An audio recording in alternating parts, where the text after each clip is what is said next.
Our next item, our first item after the public comment is a motion to approve the consent agenda. So moved, Andrew. Andrew, is there a second?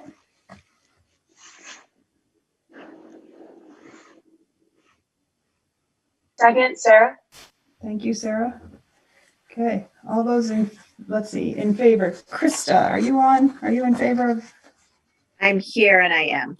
Okay, Sarah McLean. Yes. Okay, Kristen Blanchette.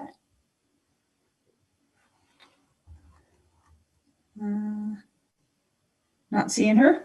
Rob Backlund. In favor? Thank you.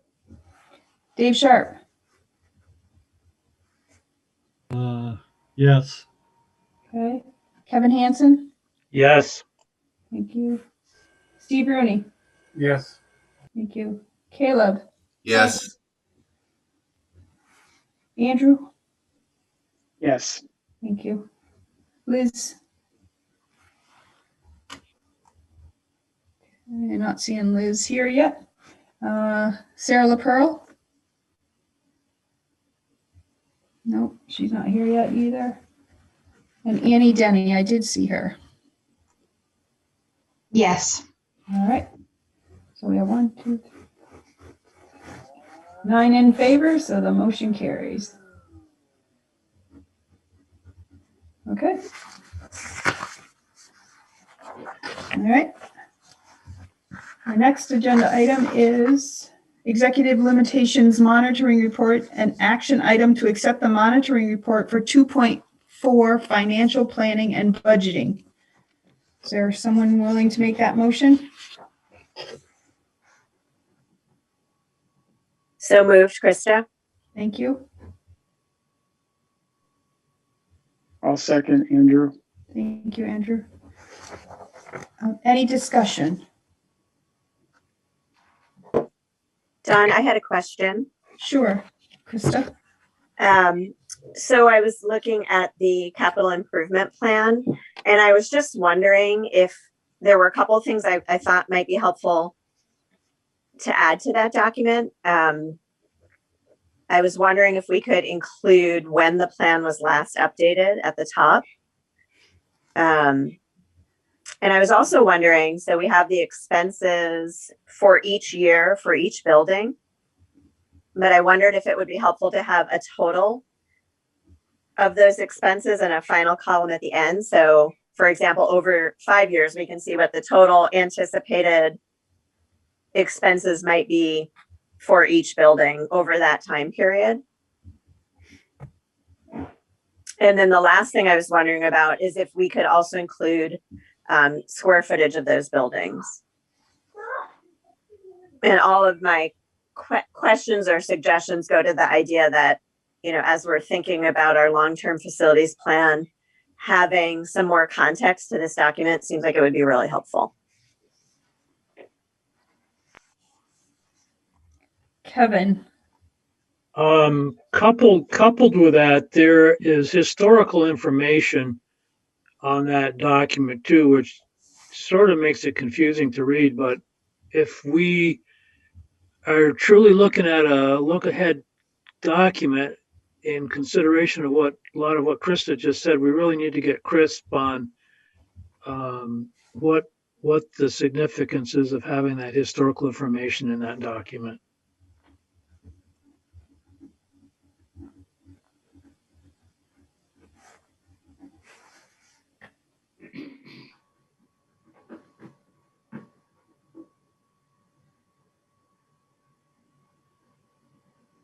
Steve Rooney? I think I brought this up last time the plan was presented as well. Sometimes it's difficult to tell whether the money that's in a past year was spent, or if that was what we were hoping to spend. So just a little bit of a cross check on whether that money was actually spent, or whether it would cost more than we budgeted, or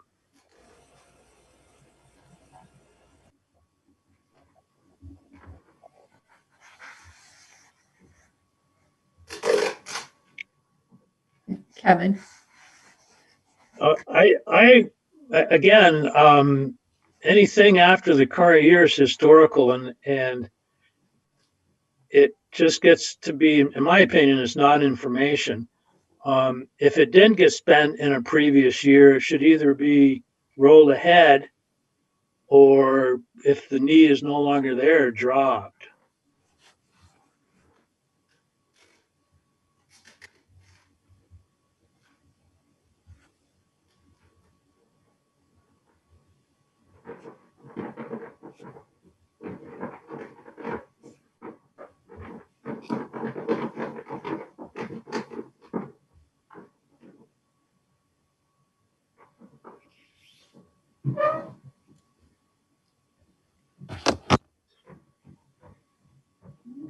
I'm not seeing any other questions. There are a couple of mics open, so if you're not speaking, would you mute your mic, please?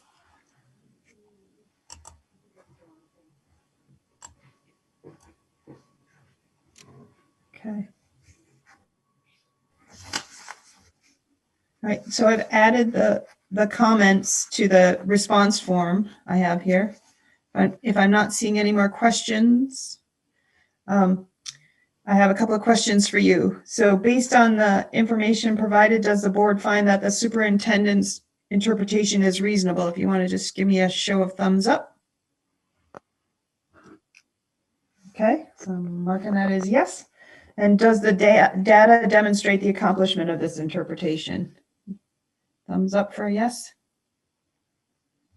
Okay. All right.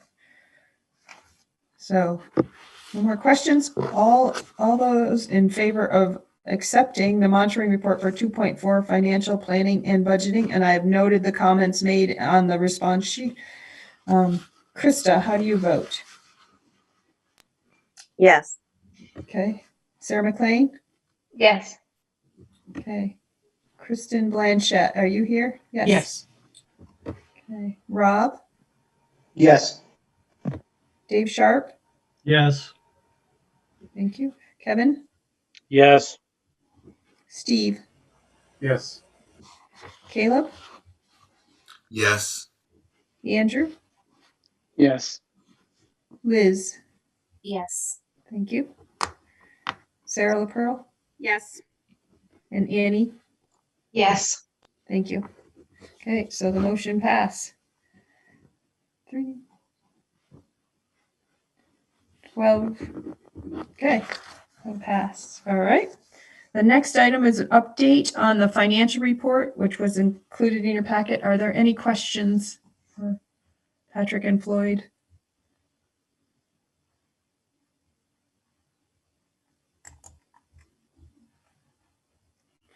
Dave? That's essentially what was presented at the annual meeting. Is that correct? No, I believe this was included in your packet, and it's the current operating status sort of picture. Is that Okay, thanks. okay?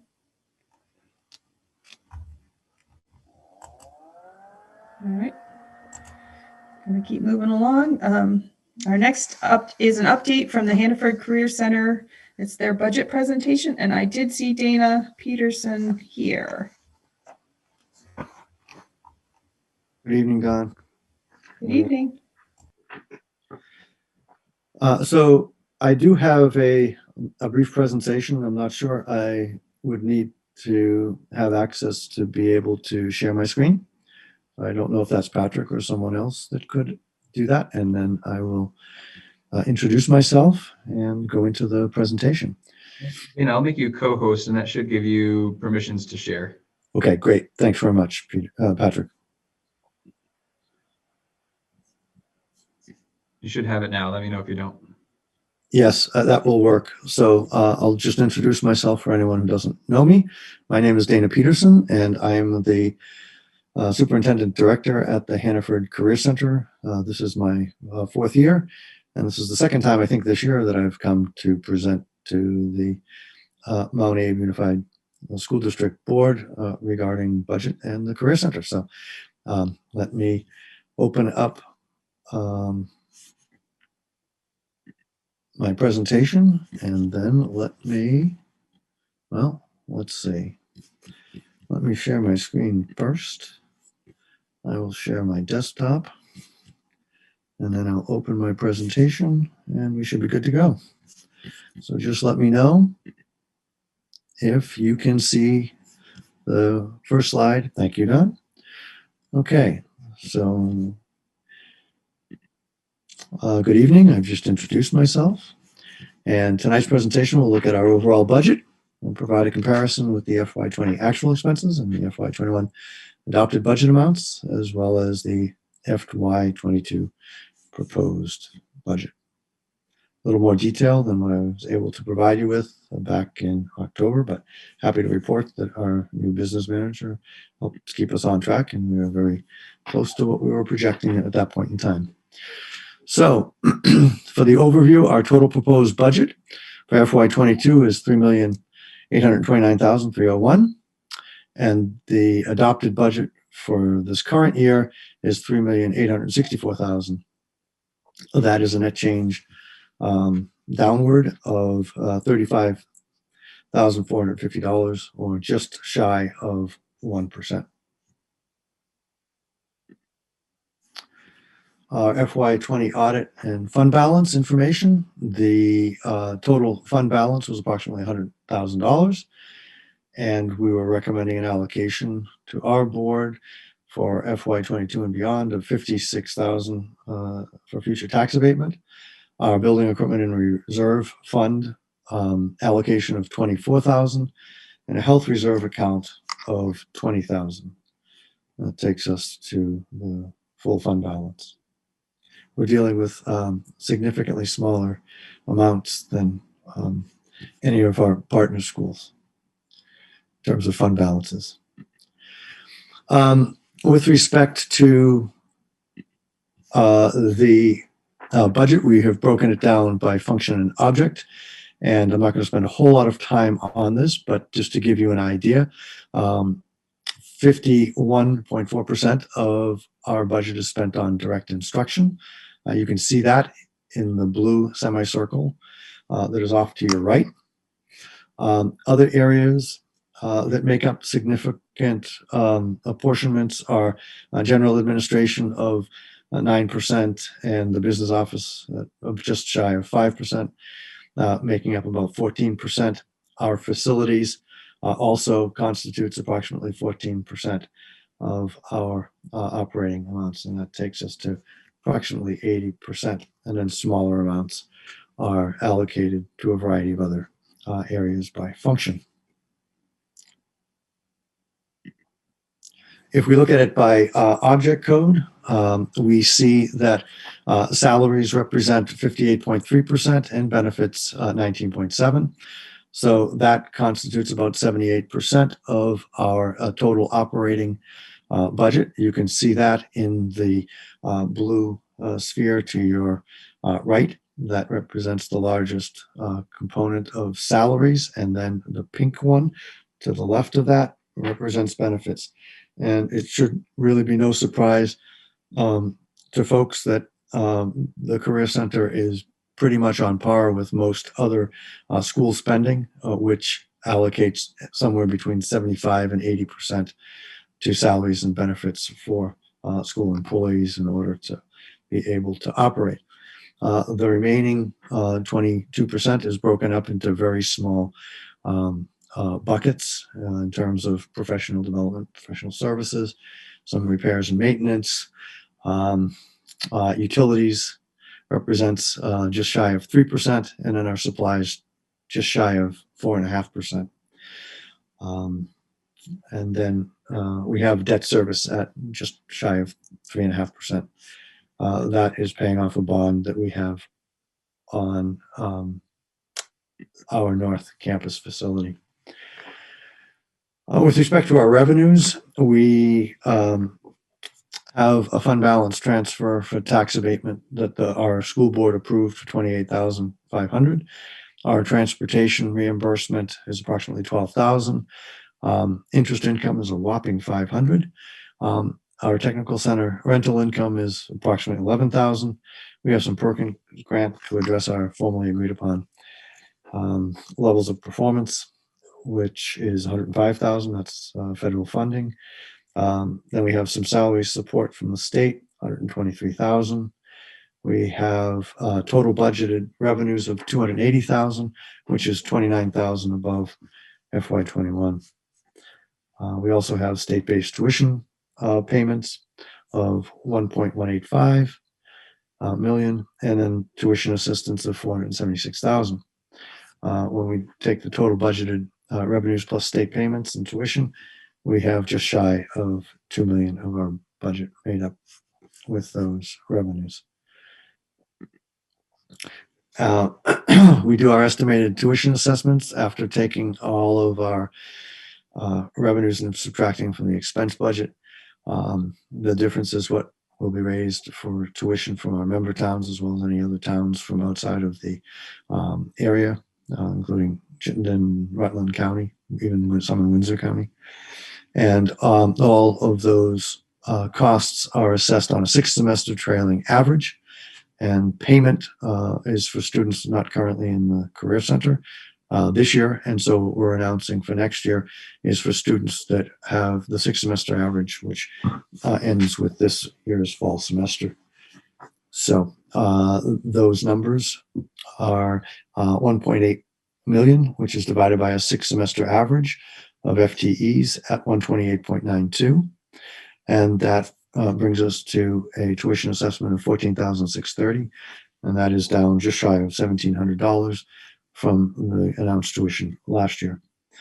When we do the calculation with the state payment, which we need to report per AOE rules and statutory provisions, that cost, based on the 6-semester FTE average of 128.92, is 9,197.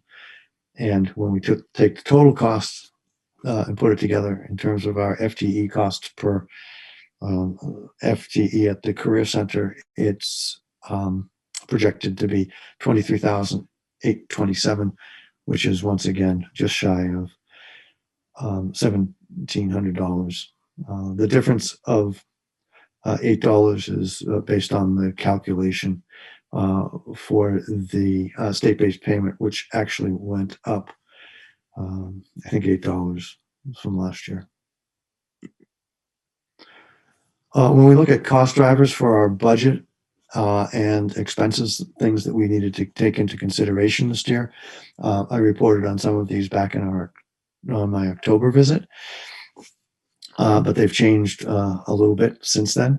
Our HRA, HSA costs, we're budgeting $100,000. That's revised down from $120,000, but we're also using 20,000 of our fund balance to put into our health reserve account so that we have a little bit of a buffer. So that allowed us to be able to reduce those costs as we try to figure out exactly what it's costing us for the health insurance, which is about to change again with the statewide agreement being renegotiated starting in April of this year.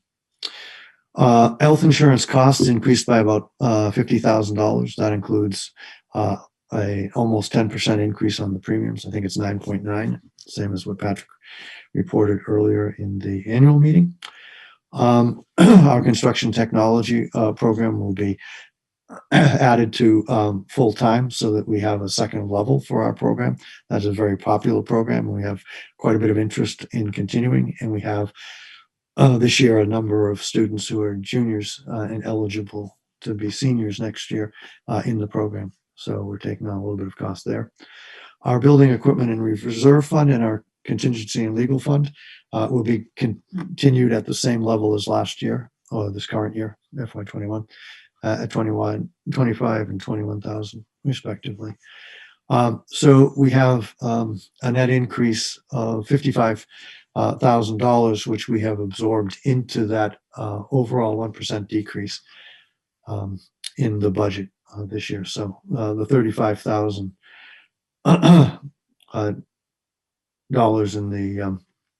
in reduction on the spending side also includes absorbing 55,000. So that would be close to $90,000 that we've been able to absorb with a lot of work in our budget for this year.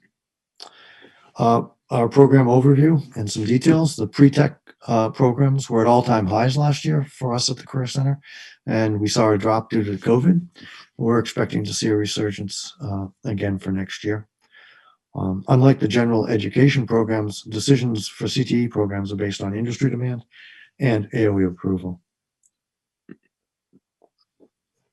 Based on our historical data from the Agency of Education, the Hannaford Career Center is in the middle of 3 independent career centers in terms of overall budget spending between Bennington, which is Southwest Career Development Center, and Springfield, River Valley Tech.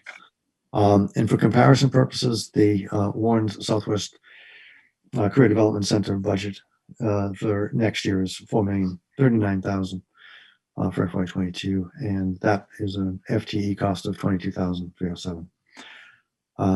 One other point that I'm kind of proud of, and I think it's worth noting, that last year PAHCC served the second largest number of students statewide after the North Country Career Center, and we served 399 students, individual students. That's not just FTEs or programs. So 399 different students actually participated in our Career Center program, and that was second behind North Country at 441, and just slightly ahead of Essex. So with that, I'll open it up for questions. I'll stop sharing my screen so that people can see hands raised and so forth. If you need me to go back to that presentation, I'll be happy to pull it back up if there's a slide that somebody wants to see. Don, I'll turn it back over to you. Thank you. Are there any questions? Anybody would raise their hand?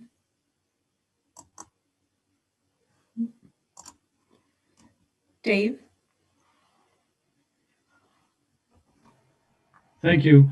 So that's a pretty skinny budget. Where were you saving money? Have you reduced the staff or closed some programs? Where are your savings? We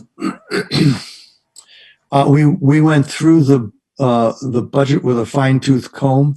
We were able to pull some of the things. We're not changing the staffing structure terribly much, except for adding the one area for programming. We have had some turnover in staff that has resulted in some decreases. We've had some retirements. It's been a really challenging year for us in some degrees because some of our staff have retired mid-year. And we also found some savings, as I noted on there, with respect to the health insurance that we were able to fairly conservatively remove from the budget. We did make up for that on the returns of the health reserve. And what were the other areas? We had some program changes. We were able to benefit from some of the federal funding that will allow us to, as a result of COVID, to be able to make some upgrades. And so that allowed us to remove certain things from the budget that would have normally been scheduled for program improvements, but we were able to do that with other means. We have also received a slight increase in our Perkins allocation, and that has also allowed us to be able to make up for some of that funding. So, yeah, we did a very good job of trying to examine every cost, and we asked everyone in the Career Center, regardless of their role, to look at their areas and departments very carefully and propose something that was not a hardship, but certainly would allow us to be able to realize some savings. And the whole Career Center knew that Addison County in general is struggling with some of the effects of COVID, including unemployment and reduced wages. And we wanted to do the best we could to mitigate those concerns and help our partner schools with their planning and their own budget constraints. Thank you. You're welcome.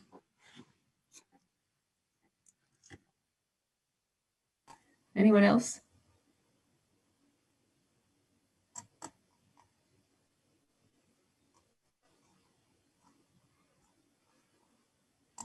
I'm not seeing any more hands. Thank you, Don. Thank you. Unless there's anything else, I'll take my leave, and thanks for inviting me back, and hope to talk to you again in the future. All right. Thank you so much. Take care. Have a great night. Bye-bye. Oh, Patrick, do I need to return host to you, or can you pull that back? Let's take a look. I won't leave just yet. I think you're set. I think I just took back the co-host permissions. Okay, great. Thank you. Thank you, Dana. Bye-bye. Bye-bye. All right. Our next item is under board management and governance, and it was item A. It's actually worded to accept the monitoring report for 3.3 delegation to the superintendent. But I'm going to ask you to for the action to be to postpone this monitoring report to the next regular meeting in March. So if someone is willing to make a motion. So moved, Andrew. Andrew? Is there a second? I'll second. Sarah LaPearl. Thank you. Any discussion?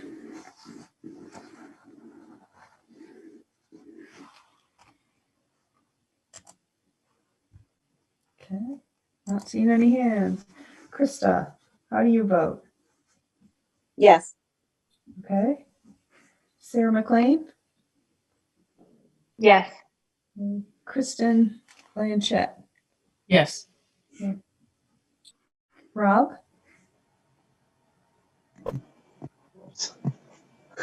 Yes. Thank you.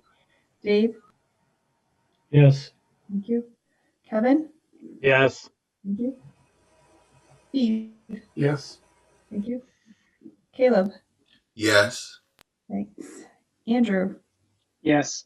Thank you. Liz? Yes. Thank you. Sarah? Yes. Thank you. Annie? Yes. All right, the motion carries. Okay. The next item is item B is an action item to accept the monitoring report for 4.2 board job description. Is there somebody willing to make that motion? So moved, Krista. Thank you. And a second? Second. Thank you. Any comments, questions? Kevin? I'm a little disappointed with the rationale for partial compliance with the sentence that starts out the linkage between I think it has to do, I don't have it in front of me, but it has to do with the community or whatever. The comment was some community members feel like they're being talked at by the board. And that seems pretty subjective, and some is not necessarily a whole bunch. I don't know if it's board wide. And then just to be devil's advocate, there are certain people that don't take no for an answer, if you will, either. So I'm a little disappointed in that rationale. I do agree with the partial compliance conclusion, but for a different reason. And that reason is I think the board hasn't effectively reached out to all different levels of the ownership or the constituency, if you will. We have great input from those that want to volunteer it and become active. But as far as seeking out a broad-based opinion, I believe we've got a lot of work to do there.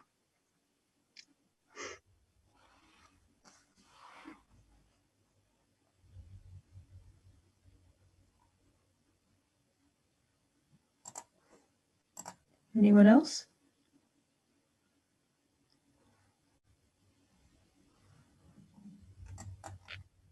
To Kevin's point, this is Krista. I wonder if we might always be reporting partial compliance under that lens, which I guess is okay, because then it requires that we, recommit ourselves annually to that work that I think is always going to be our work, which, reaching as diverse a slice of our community, or as many people in the community. I think that engagement work is never really going to be fully done. So I think when you say partial compliance, Dawn, do you have to then say what you're going to do to work toward full compliance? To work. So I think if this is a place where we state that, that's ongoing work, I support that. Okay. Dave?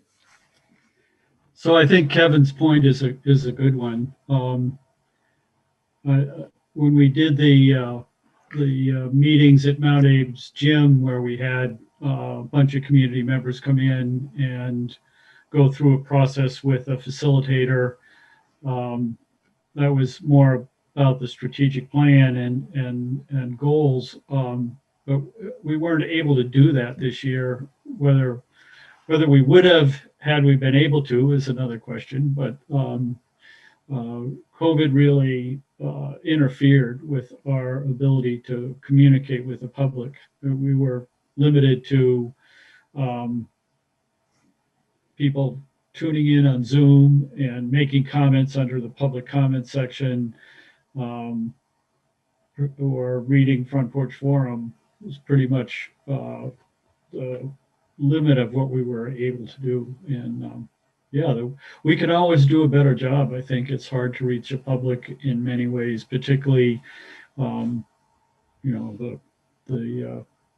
people who are not tuned in to what's happening in education in their community. Okay, thank you. Rob?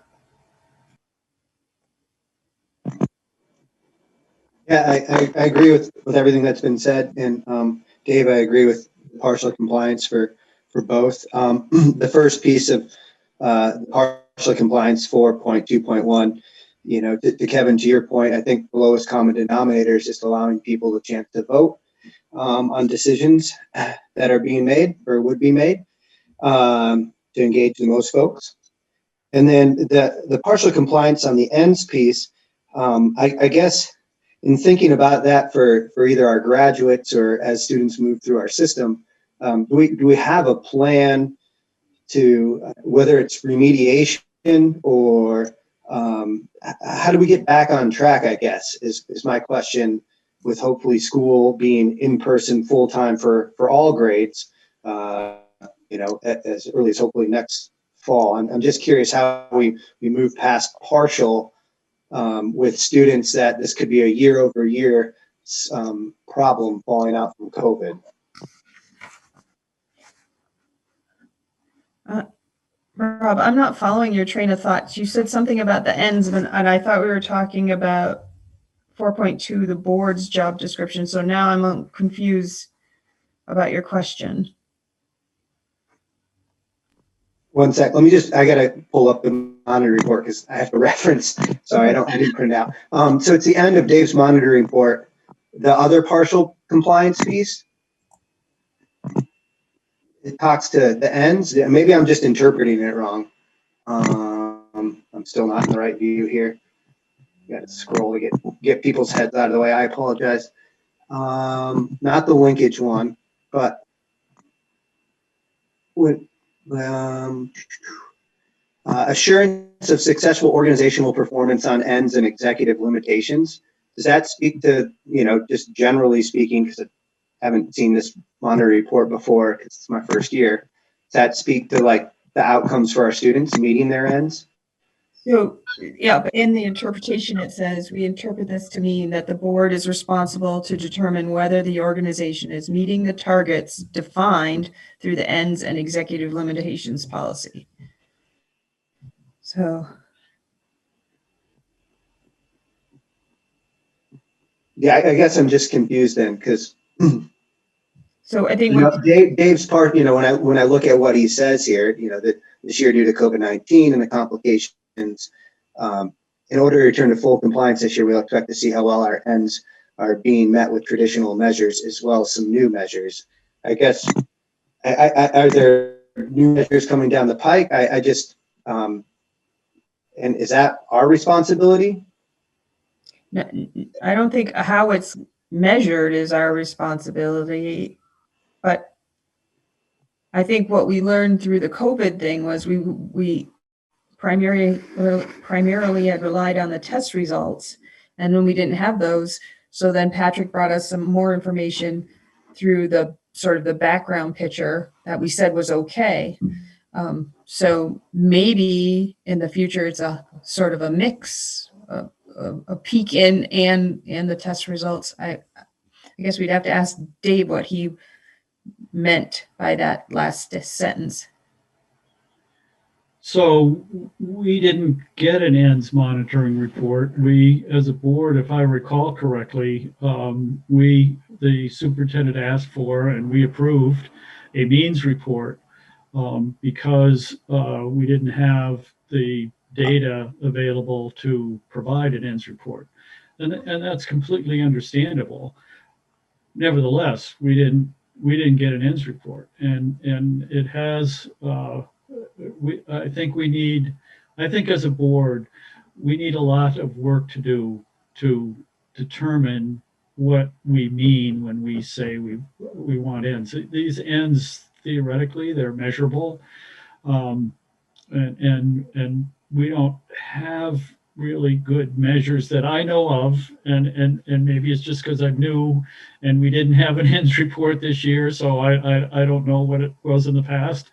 But we don't know how kids are doing with their emotional development. We have test scores, and I think as a board, we need to have a better handle on what we mean when we ask the superintendent to provide ends results to our board. And I would welcome that discussion. It has been particularly concerning to me that in all the talk we have had about our financial difficulties going forward and what we might do as a district, we've talked about buildings and travel plans and transportation, but we haven't talked about ends. We haven't talked about like how are the kids doing in this school, and maybe we should be moving our kids into the schools that are where the kids are doing the best, not the school that has the most classrooms. And maybe that's the same. Maybe it's going to work out to be the same. But I think our focus should be on what the ends are. Are we being successful in educating our students? We were short-circuited because of COVID and our ability to understand that this year. It's basically why I reported partial compliance. You can use different language.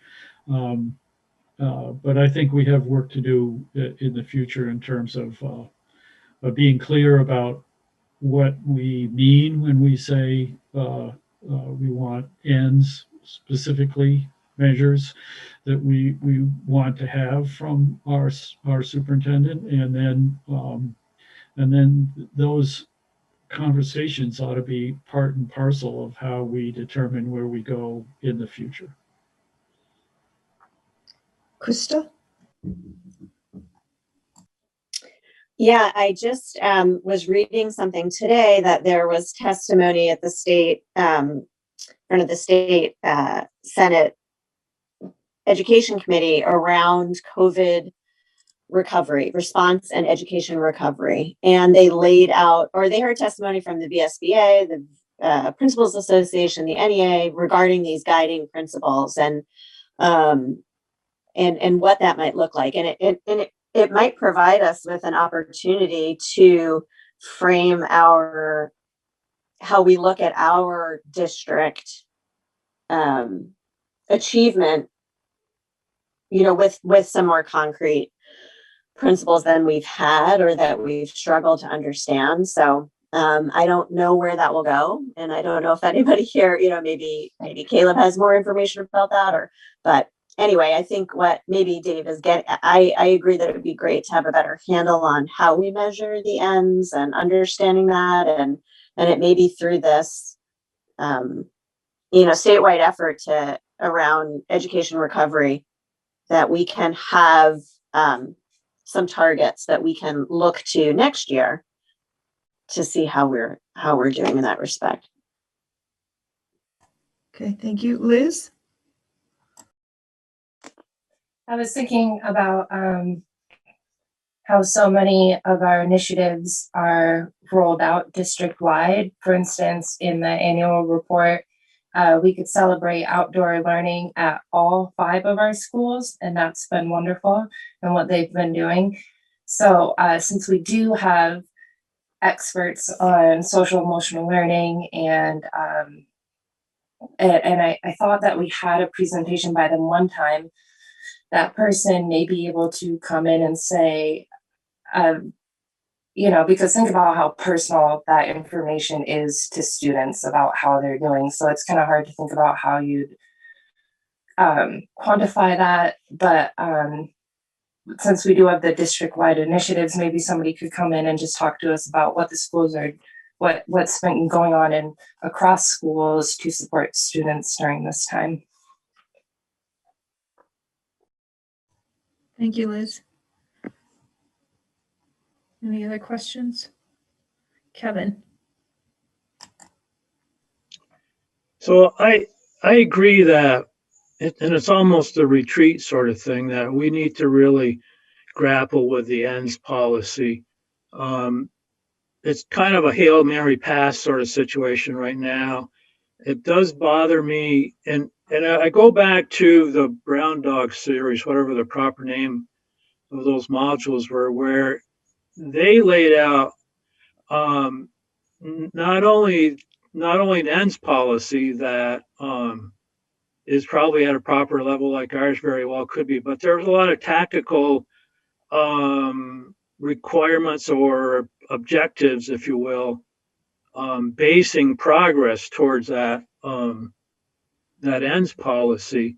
I am a little concerned. The last time we talked about the end policy, it seemed to me like we were just going on a data dive into the weeds, and that certainly is not where we should go. But there is, I think there's a little bit more meat we could put on the bones, if you will, with respect to the ends policy, to really start understanding the level of progress.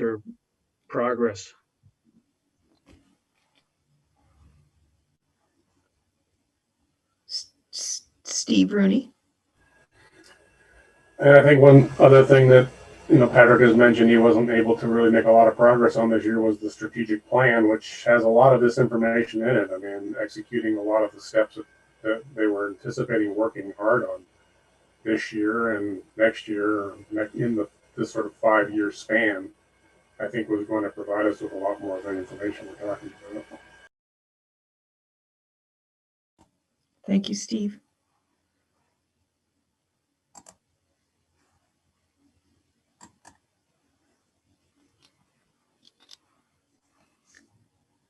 Okay, I'm not seeing any more hands. So I have a couple of questions for you. Based on the information provided, does the board find that the board's interpretation is reasonable? Thumbs up, thumbs down. What do you got? Okay. Yep. All right. Great. Does the data demonstrate the accomplishment of this interpretation? Yes or no? All right. Thank you. Okay. So, although, let's see. So the motion is to accept the monitoring report for 4.2 board job description. Krista, how do you vote? So you've noted all the suggestions and Yep. all that stuff. Okay, then I vote yes. Okay. Sarah McLean? Yes. Okay. Kristen Blanchett? Yes. Thank you. Rob? Yes. Okay, thank you. Dave? Yes. Thank you. Kevin? Yes. Steve? Yes. Thank you. Caleb? Yes. Thank you. Andrew? Yes. Thank you. Liz?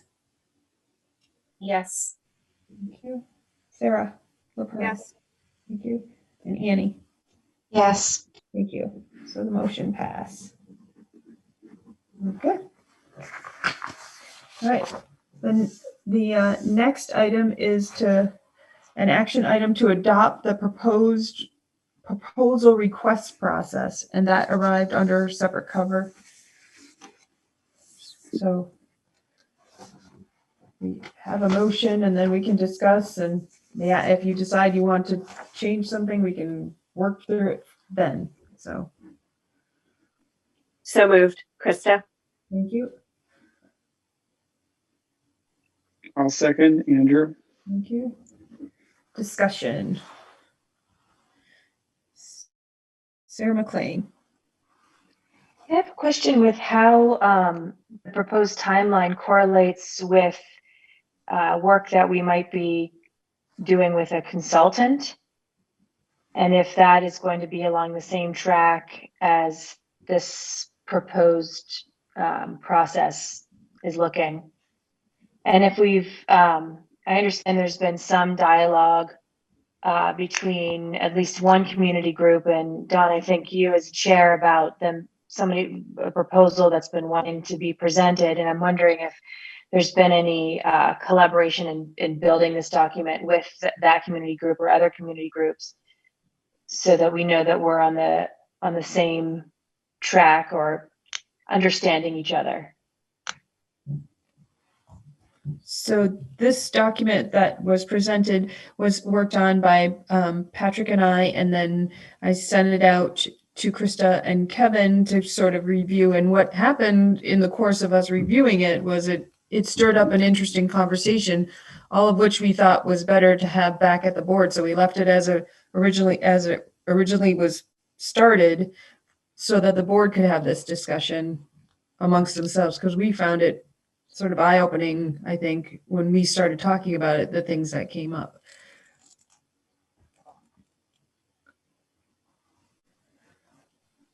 And then So as far as the process and timeline with the potential consultant that we discussed at the February facility-specific meeting, did that come up in your discussion, or where does that fit in? I can speak to that a little bit. So I'm still waiting for the actual proposal from the DMG. I have gotten confirmation that they feel confident that they'll be able to support us in the way that I mentioned that I think would benefit the board at the cost that I thought we were targeting. So that sort of middle ground between their most involved and least involved kind of analysis and study. For me, so I recommended this timeline, which is certainly something that can be adjusted significantly or thrown all out and start over with, but wanting to recognize that if the board's making an announcement effectively today or tomorrow that it wants to hear proposals from the community, we have to assume there are going to be some people for whom that's a new concept, and we need to give time for people to put together proposals so that everyone has an opportunity to do so if they're interested. That's really what prompted that early May timeline, to allow people that window of opportunity to put it together. And I think I'll have to get confirmation once I get more details from DMG, but I think that timeline works within the window that they would be consulting for us as well. Part of the thinking was it seemed beneficial to the board to be receiving proposals at the same time, to understand them and consider what to do with them, rather than having them kind of come in dribs and drabs. okay. Dave Sharp? Thank you. So I have a number of questions. One is DMG consulting with the board or with the administration? If it's with the board, then I think it's incumbent upon us to take the time to put together questions or thoughts about what we want from them. And so that's one train of thought or question I had. The other is, I think that there's a group in Lincoln that is nearly ready to go. And rather than trying to hear like 6 proposals in May, why don't we, yes, we should go ahead with a request for proposal that's being proposed, but if there's a group ready to go, let's get them in and hear from them. And then the third question that I have is sort of triggered by what Kevin said earlier about reaching people that aren't, in tune with us all the time. Is there a way, rather than just putting out this request for proposal, is there a way we can reach out to people in the community and invite them in to have a discussion about where we go in the future? I'm pretty vague about that idea, but I think just putting out an RFP isn't necessarily going to get as many proposals as we might like to see.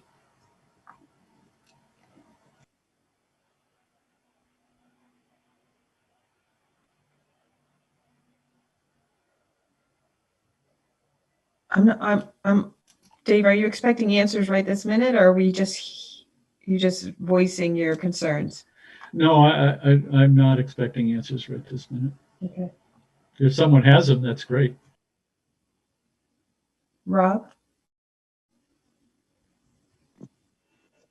Yeah, thank you. Just looking at this document, I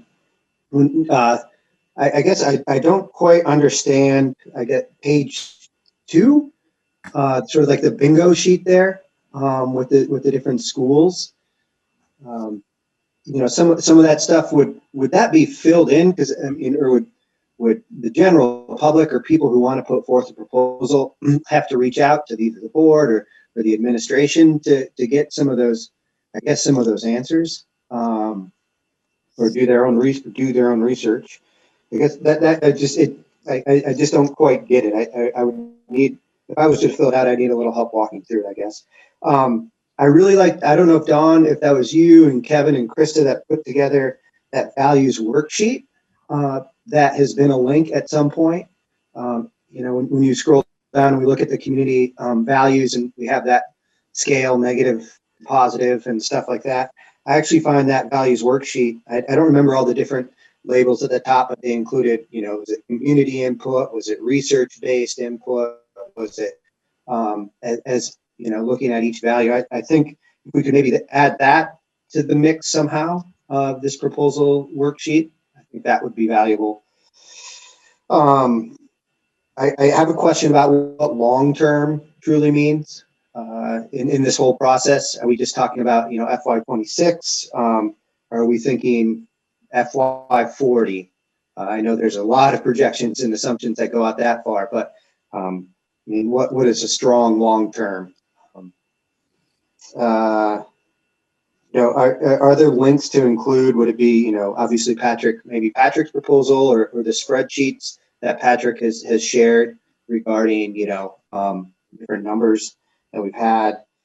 And then I guess on the back end, like what's the rubric that the board members are going to be using to identify proposals we might want to get a presentation for? I guess those are all the big picture questions that I have at the moment. And other thoughts I have might be more fitting for the early March meeting than this document specifically. So thank you. Okay, Sarah McLean.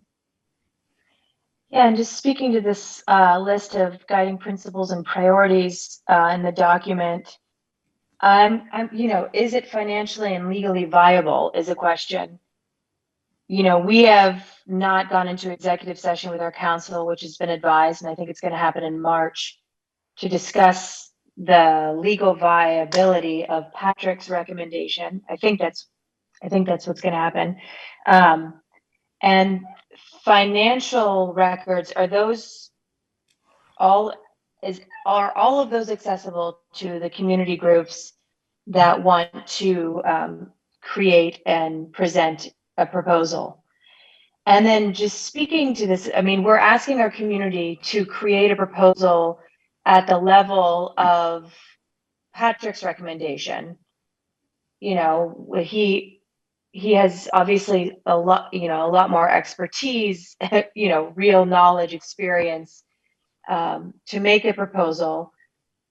And it seems like a tricky process to ask the community to be able to grapple with the nuances and the complexities on their own and to create a full proposal. I mean, even Patrick's proposal couldn't tell us if it was legally viable that we received on December 7th. So it seems like to put all of that burden, we do need to receive proposals. I would love to see proposals from our community. And but I'm just not sure that it's possible to do that, even if the deadline is May, and then from May for the board to digest however many proposals are received, including the consultant's perspective, and then have a recommendation by August. It seems like a big ask. Okay, Krista.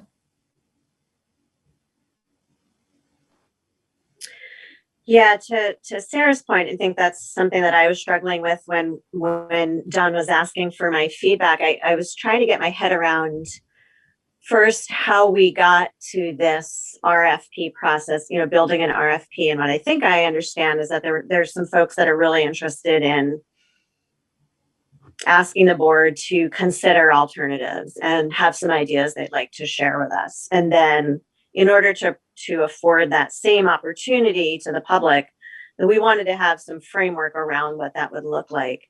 But I do share the same concerns that in trying to develop that framework, where we're asking folks to provide a level of information that we can't really expect them to have access to. And so then I'm kind of wondering, well,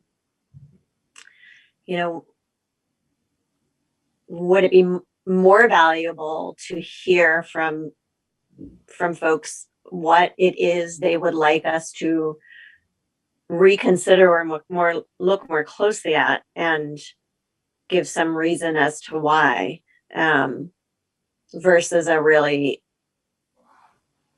robust proposal, because I'm just not sure that people can deliver that. And I think we have a really great opportunity right now to be open to and invite others beyond this group to really grapple with these issues. And I just want to make sure we set up a process that isn't going to end up really frustrating people and feeling like they're not able to deliver, therefore they're not going to be able to participate in the process.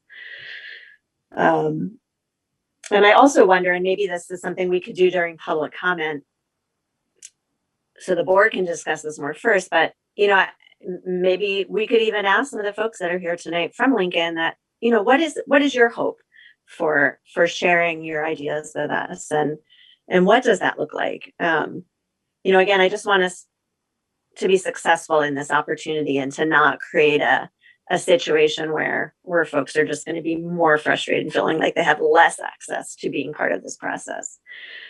The other thing I wanted to say is that, to what Dave was talking about earlier, I wonder if there's a way, whatever this idea generating or proposal generating process looks like, when we get to the selection of what we might want to explore further, I wonder if that's a place where we could invite people to be have a more active role. So we talked about this a little bit with Sue McCormick as well, and she offered this model that we might consider where, you know, recognizing this is a board decision and we need to take responsibility for that, but the board can invite others into that decision making. You know, she had this idea that she shared of creating 4 diverse pods where we'd have about 9 people in each group, and there'd be board members in every group, maybe some staff members, some students, a community member, and each pod would be grappling with the same group of proposals or the same issues, and then they would present their findings or their recommendation to the whole.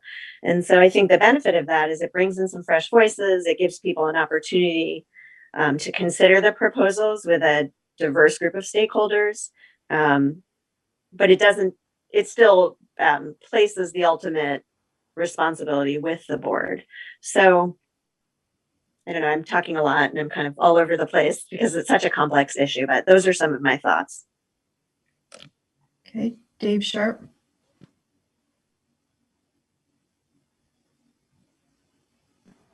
Thanks. So that's a really good idea, Krista, to have pods of people, diverse, looking through various ideas. What I was thinking and why I put my hand up is that I guess one of the things that I'm hoping for is that the last consultant that we had really looked at demographics and buildings. And I expressed this earlier in the evening, is that I'd like to look at this in terms of results with kids. What's best for kids, and so my hope with DMG, because they're really focused on educating children, and so maybe what we do is we get some of these sort of outlines of proposals from people who don't have access to a lot of data, and ask DMG to look at those proposals and flesh them out for board consideration. Okay, Liz. I also wanted, I think that makes sense, Dave and Krista. I think those sound like a good way to pursue it. And I also wanted to notice that the plan that we have that we're for repurposing, at the end, it also did say alternative options, right? So one of the alternatives, I'd have to look at it again, but was closure was one of the options. So it's not just even the plan with the recommendation that we are talking about for repurposing is more complex than that and has alternatives to consider. So maybe the DMG could help us think about, tweaking that or different changes and different ways that we could look at it, and how to kind of adjust it to what we hear, from the proposals that might come forward. So I think that deserves also some more attention as well. I do see your hand, Paul, but I want to give board members a chance to weigh in first. Steve Rooney? Yeah, I think the proposal format doesn't need to be, like something an architect or a construction firm would have to respond to, where it's right down to the nickel and dime. I think we're looking to generate new ideas and hear people out. And I think just saying, here's the process, please consider these things in your proposal and give us as much information as you think you're comfortable with, and we can put them all on a table and sort out the ones that look like they're really off in left field someplace from the ones that look like it's an idea that we hadn't considered before, and then let Patrick or DMG or somebody else with a little more horsepower dive into those. Kristen Blanchett. Yeah, I mean, I think, could it be sort of a more casual thing like Steve talked about, and maybe even some students would want to take a crack at it or something? I mean, that would be valid too. So I don't think it needs to be this scary thing. Even if someone wants to just share a few ideas and doesn't have a complete plan, is that valid, something that can happen? Or does it have to be a giant fleshed out thing? Okay, thank you. And then Kevin Hansen.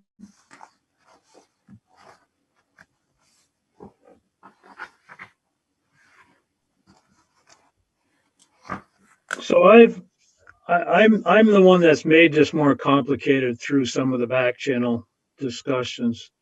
Of course, I come from a world where if you don't say it, it just leaves a whole large interpretation by whoever. So the stakes are high here.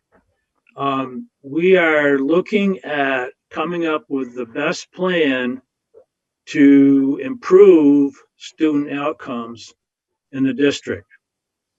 And so anybody that wants to play the game needs to be prepared to consider those high stakes, if you will. I ended up I've recently, since in the last day or so, I thought this is really a two-phased approach thing, where there is a solicitation for proposals, if you will, that can have a rather loose structure with maybe some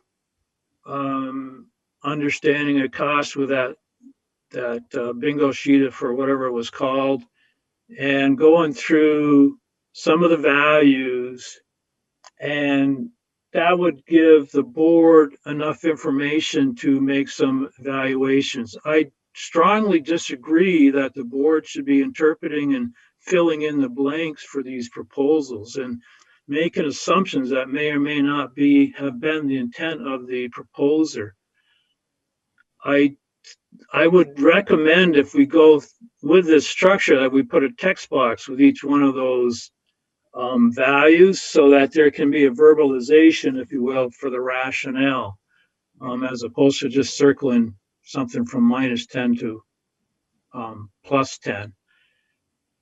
I would also recommend that we shorten up the timeline for that, because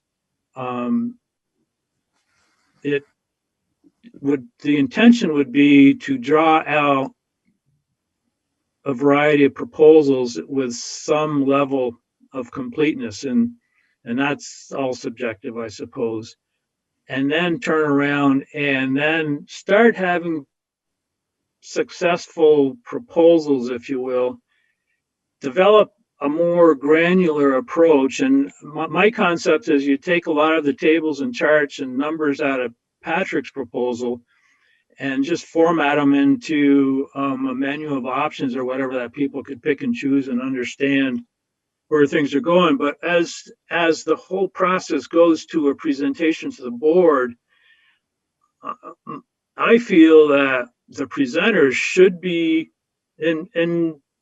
yeah, I mean, some of these same potential presenters have complained about the lack of detail in Patrick's, by the way, but I think there should be a level of detail approaching that's comparable to what the administration's proposal is.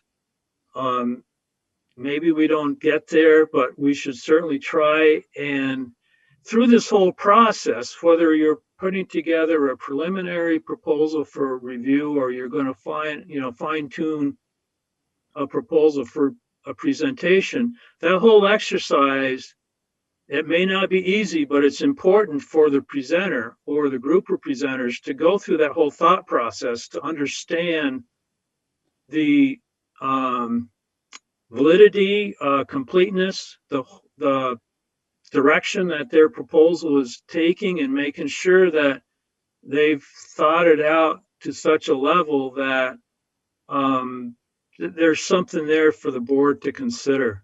So I'm, again, I mean, I'm hesitant. I'm hesitant to oversimplify this thing. I certainly don't want to go back and make it so easy that everybody's going to come back with every single concept that we've gone through over the last 2 years either, you know. So I think we need to, I think we need to frame this a little bit, and I think we have the responsibility to frame this a little bit so that, number one, I mean, we get what we're looking for, but also it's not fair to people proposing this stuff not to have an understanding or concept of what's going to make it, or what's going to be considered valuable from our perspective and what's not. Thank you, Kevin. Sarah LaPearl.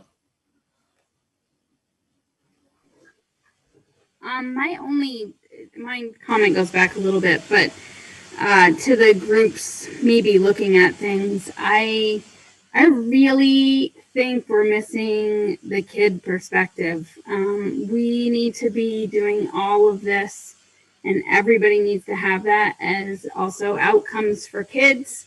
And you know, even my own two children have such, you know, their thoughts all the time that I'm like listening to. You know, one of them's like, this is, you know, going to Mount Abe was unbelievable, even though it's cut in half. Like, I get to see all these people. And then I have another kid that's like,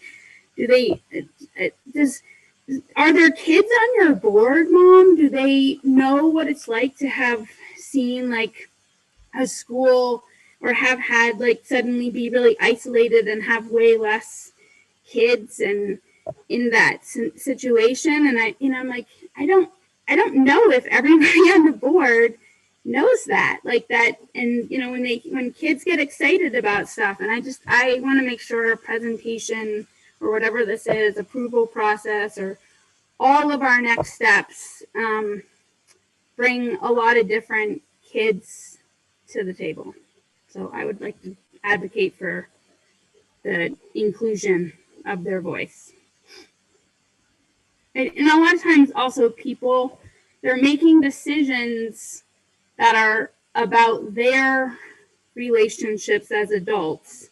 And we really have to put these thoughts in the front, these kids' like futures and thoughts, and social and academic and all the others.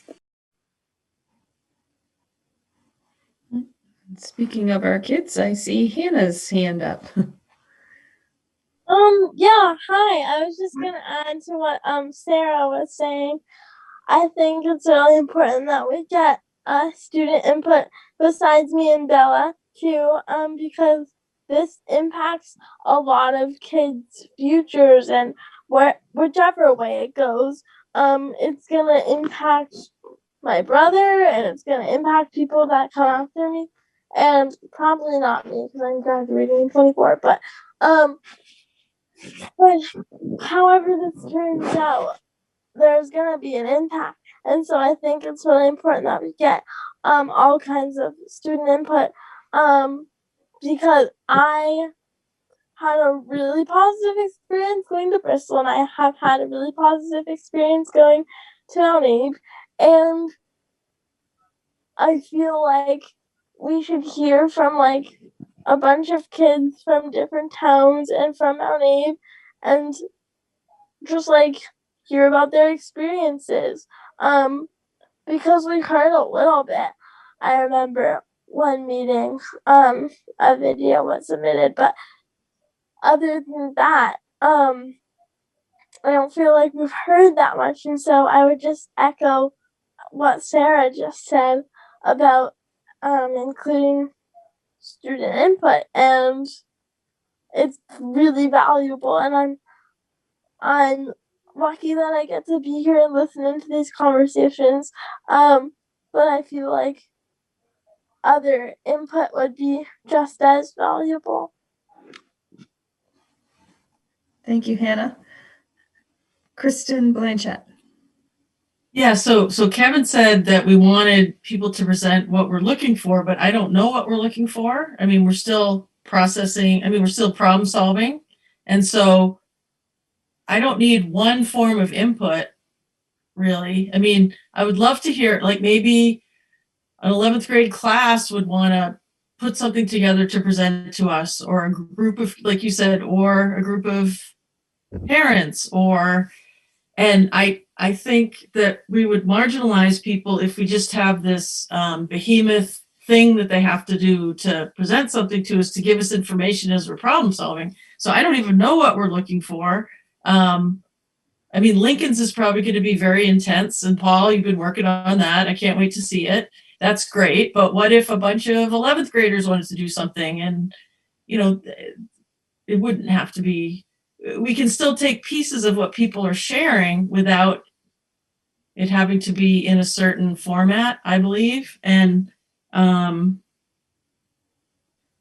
it would be different than just getting emails, certainly, from people, and just, you know, it would be something presented, even if it's 5 lines on a piece of paper. I think that could be helpful from people, and we can look at it and sort through it, and sort of as individuals, and I think we could manage that. Okay, thank you, Kristen. Andrew Morton. So a few thoughts after what I've heard from other folks. So I guess what I'm looking for, or I hope that we can see, is proposals that, you know, people want to bring some solutions to the table, that they are as robust and as detailed as possible, at least to the level of what Patrick's was, so that we can have some compare and contrast between what they're proposing and what Patrick's put on the table. And hoping that these folks who bring these proposals forth also have access to the information they would need to bring forward a viable plan.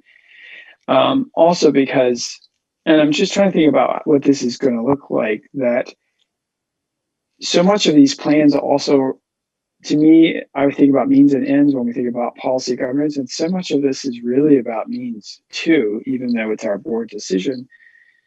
A lot of these things I'm not qualified to even evaluate because I don't have any expertise in running the educational system. I'm just an elected official. So, you know, one of the things I'm probably going to be curious about is Patrick's take on a plan. Like, does this seem viable? What's this look like from a management day-to-day operation standpoint? And just thinking about what that might look like and how people might respond to that if Patrick's saying, well, I'm not sure that this is really going to work well. The perception that we're just sort of asking for people's opinions and then putting it in the recycling bin, because I don't want folks to have that idea. So I'm just thinking about the plan needing to be specific enough so that if we ask Patrick questions about it, he can have a plan in front of him that seems reasonably detailed enough that he can have an opinion on it. And I'm also wondering, I think as Dave was mentioning, about if we're going to have DMG hired to evaluate Patrick's plan, that whatever we sort of put forth maybe as the counter plan is also evaluated by a third party as well. So that we sort of just check in all the boxes. We've had a third party give us an opinion as well. So those are a few thoughts I have. Okay, and Rob.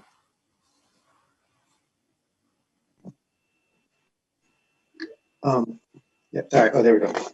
Yeah, I agree with a lot that's been said.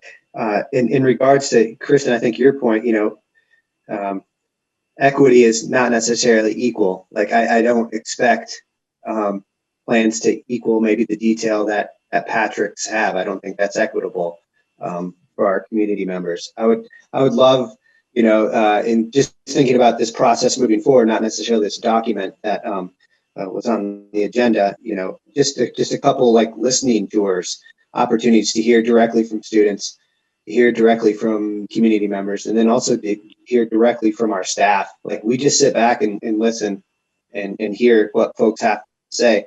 I think good things come from that, moving forward with our decisions. And then, yeah, just another thought that lost what I had written down. Yeah, I think it would be great if there is a proposal put forward that we also have, like Andrew said, the DMG really take a look at it and bounce it back. Also, I think we should, but if we go forth with a professional third-party consultant, I think we should have at least 2 options looked at than just one, personally. So. Thank you, Ralph. Andrew, is your hand still up from before, or do you have another question? Okay. Kevin? Backing up to Kristen's comment on my comment, I probably didn't say half of what I really meant or intended to, but I think, I think we as a board should have things that we're looking for. We should be looking for improved student outcomes. We should be looking at closing educational gaps and performances of low and high performance students. We should be looking for an option that's going to fold in and be consistent with what the financial projections are. We should be looking for an option that's going to, involve a whole bunch of bonding money to renovate buildings for whatever reason, to do whatever. I don't know, whatever, but I mean, we do have things we should be looking for.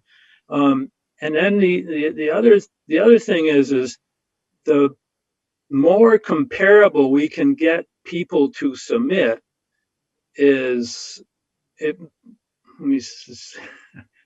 I'm not sure I can get this out right, but the more consistent we can get people to submit to a certain set of parameters, if you will draw out the advantages of these various proposals. So, like I said, kind of in a nutshell before, I'm concerned that we're going to go backwards on this, and we've got high stakes, we've got student outcomes that we should be focusing on, and we should be kicking this process up a notch and moving forward. Sarah LaPearl. I agree on making sure that we have these like strong proposals that we can actually compare. What I like about all of this is that it's very positive. It's more creative. It's more problem solving. And, some people's proposals might be tweaks to this original proposal.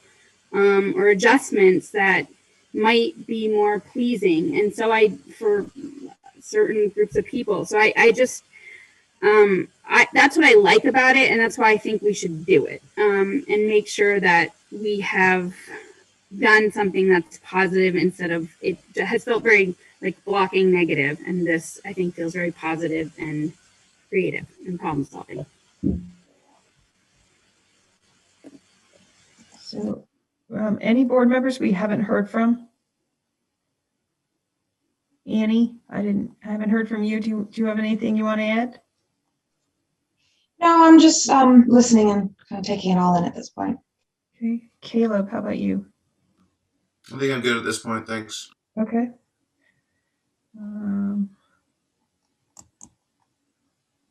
Steve Rooney.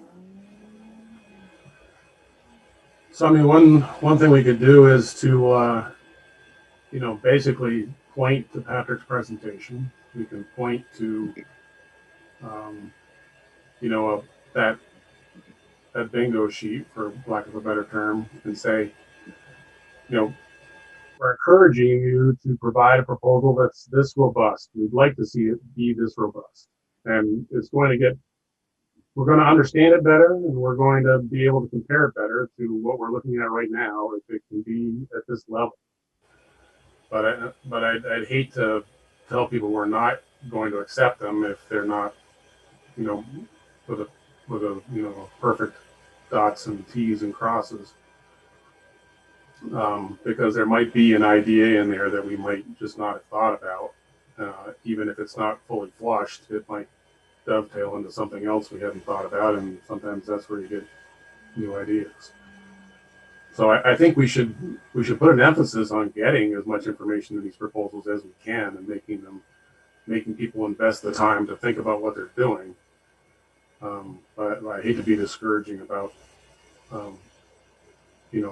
just some brainstorming as well.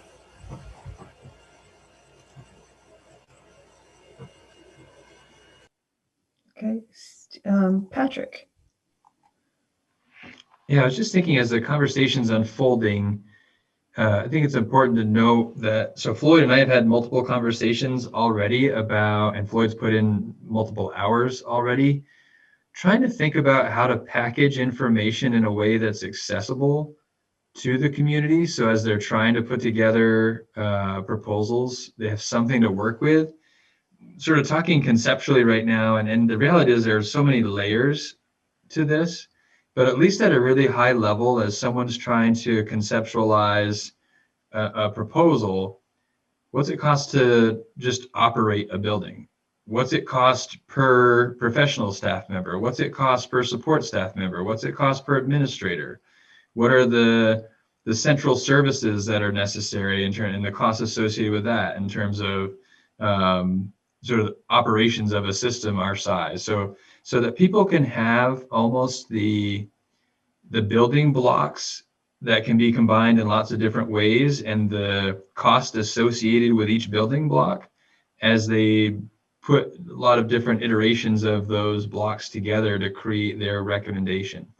And the idea is if we keep it kind of like high level and simple and accessible, as people use that and dig deeper in putting a proposal together, they can ask specific questions that we can then peel back some additional layers of information to help them finish that proposal. So we're starting to really wrestle with how to do that.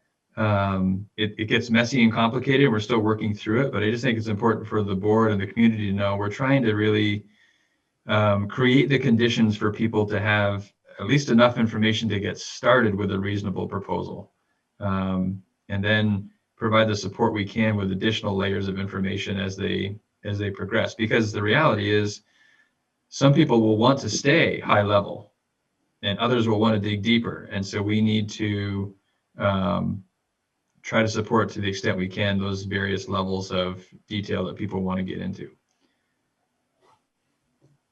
Okay, Sarah McLean. I just kind of wanted to go back to the timing question so that there's not duplicate work going on in our community. So I think there may be value in accepting these proposals or hearing them or reading them or reviewing them on a rolling basis. You know, if we have two community groups that are both really digging into very similar concepts, that just seems like a waste of time for the community and for the board.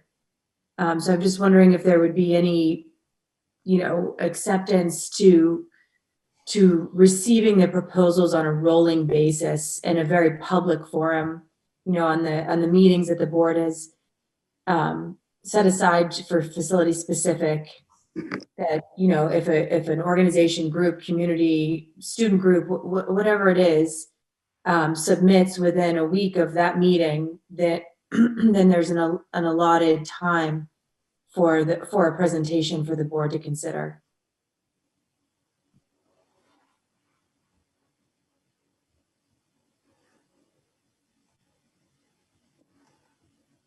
Okay, I'm not seeing any other board members with their hand up. Oh, no.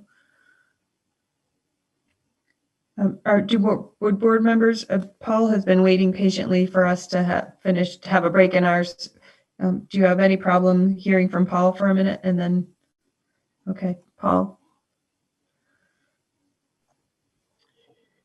Thank you. Just a reminder, I'm Paul Forlenza from Lincoln, the select board. So I appreciate the challenge that you have. RFPs are not easy. And there's a trade-off between trying to get specifics so you can have an apples to apples comparison, and also allow for creativity, and that's the balance, and I don't think anybody gets that exactly right. The second thing I would say is it would be very useful to know what the criteria is that you're going to measure these proposals against. So a standard way to do that in an RFP is you might have 10 criteria.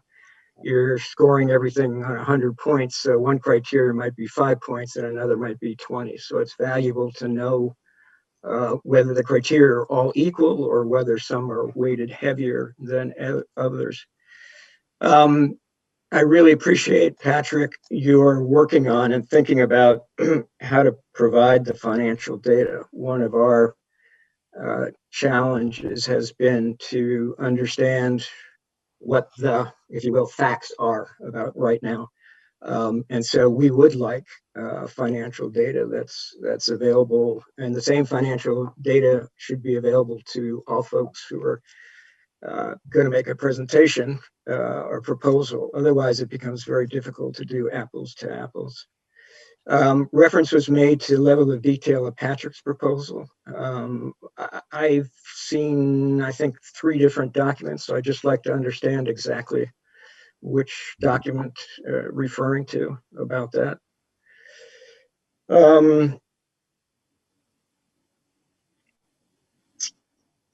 We in Lincoln, we have not seen, so I'm saying all of this not having seen the document that you're looking at about proposals. And maybe I missed that, or maybe you haven't sent it out yet. But not having looked at that, Lincoln was prepared to present a detailed proposal and make a presentation in April. And I just offer that as sort of a fact, if you will.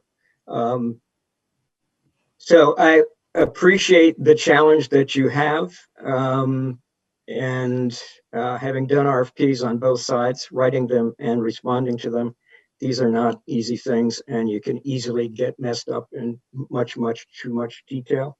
On the other hand, you do want the proposals to be apples to apples. So just wanted to share that.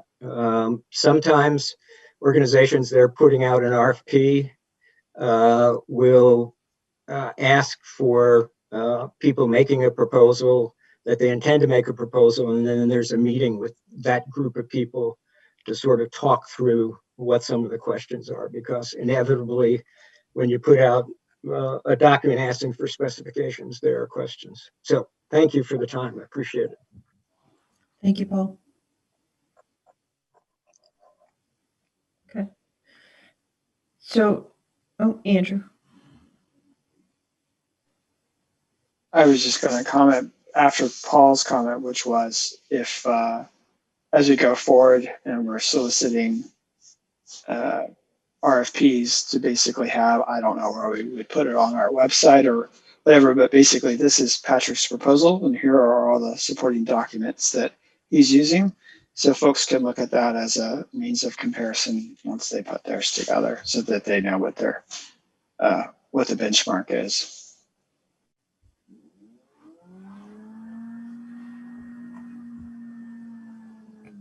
Patrick. I completely agree with that in concept. The supporting documents, you've seen evidence of the supporting documents that make perfect sense to me and perhaps make little sense to almost anyone else.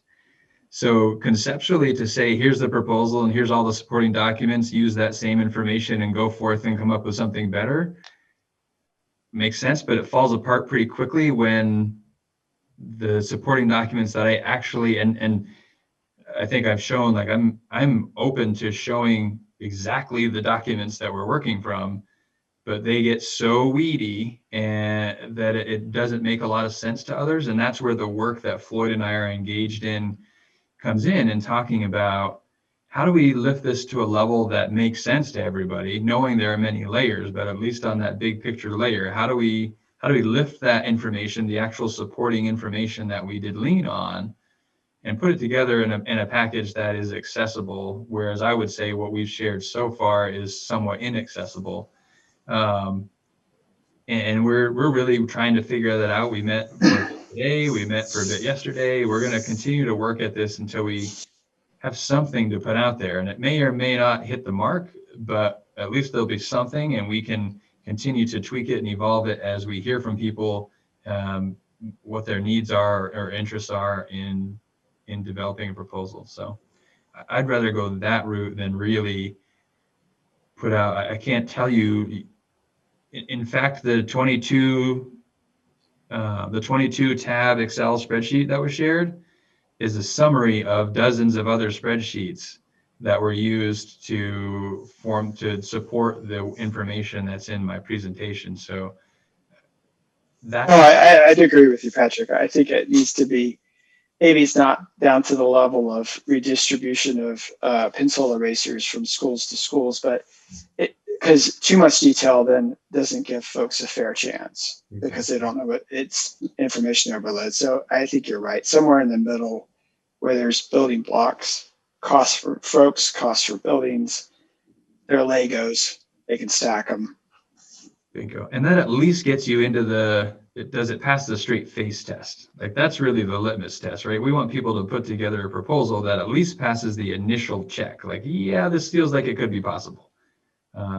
And then we can dig deeper if there's something that philosophically meets the interest as well as the financial feasibility.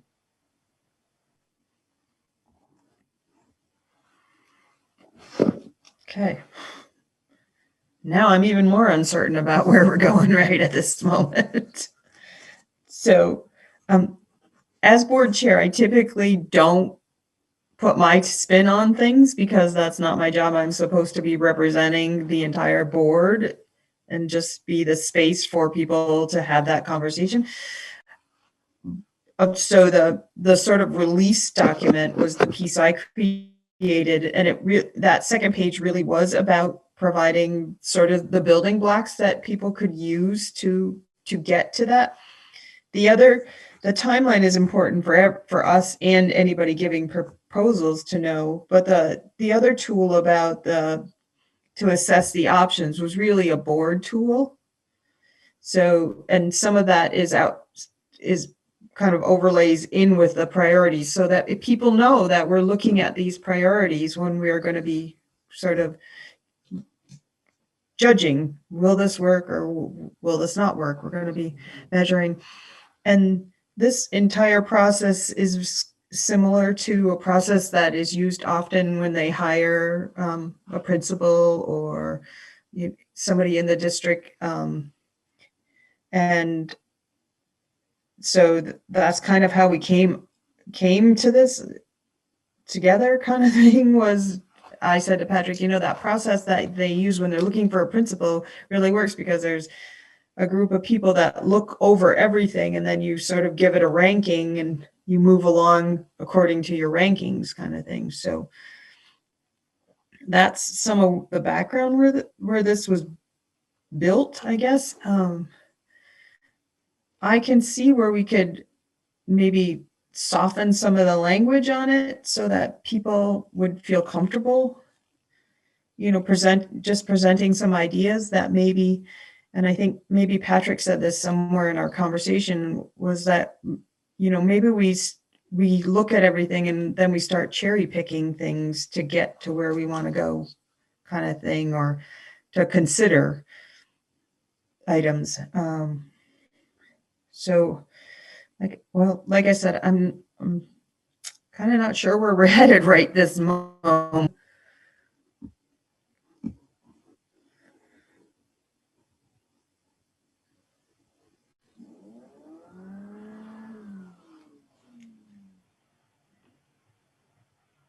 Liz? Can people just use what's relevant to them? So say if it's the 11th graders, that they have an idea and then they could use the values, how you did the scale. I do like the idea of community also using that when they're coming up with an idea.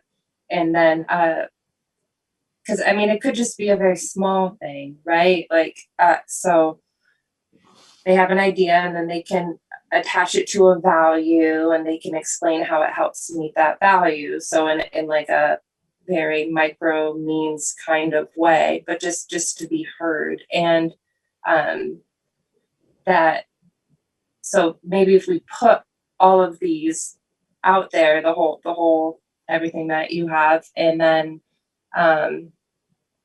people can just use the part that's most relevant to them instead of requiring everyone to do all of the pieces.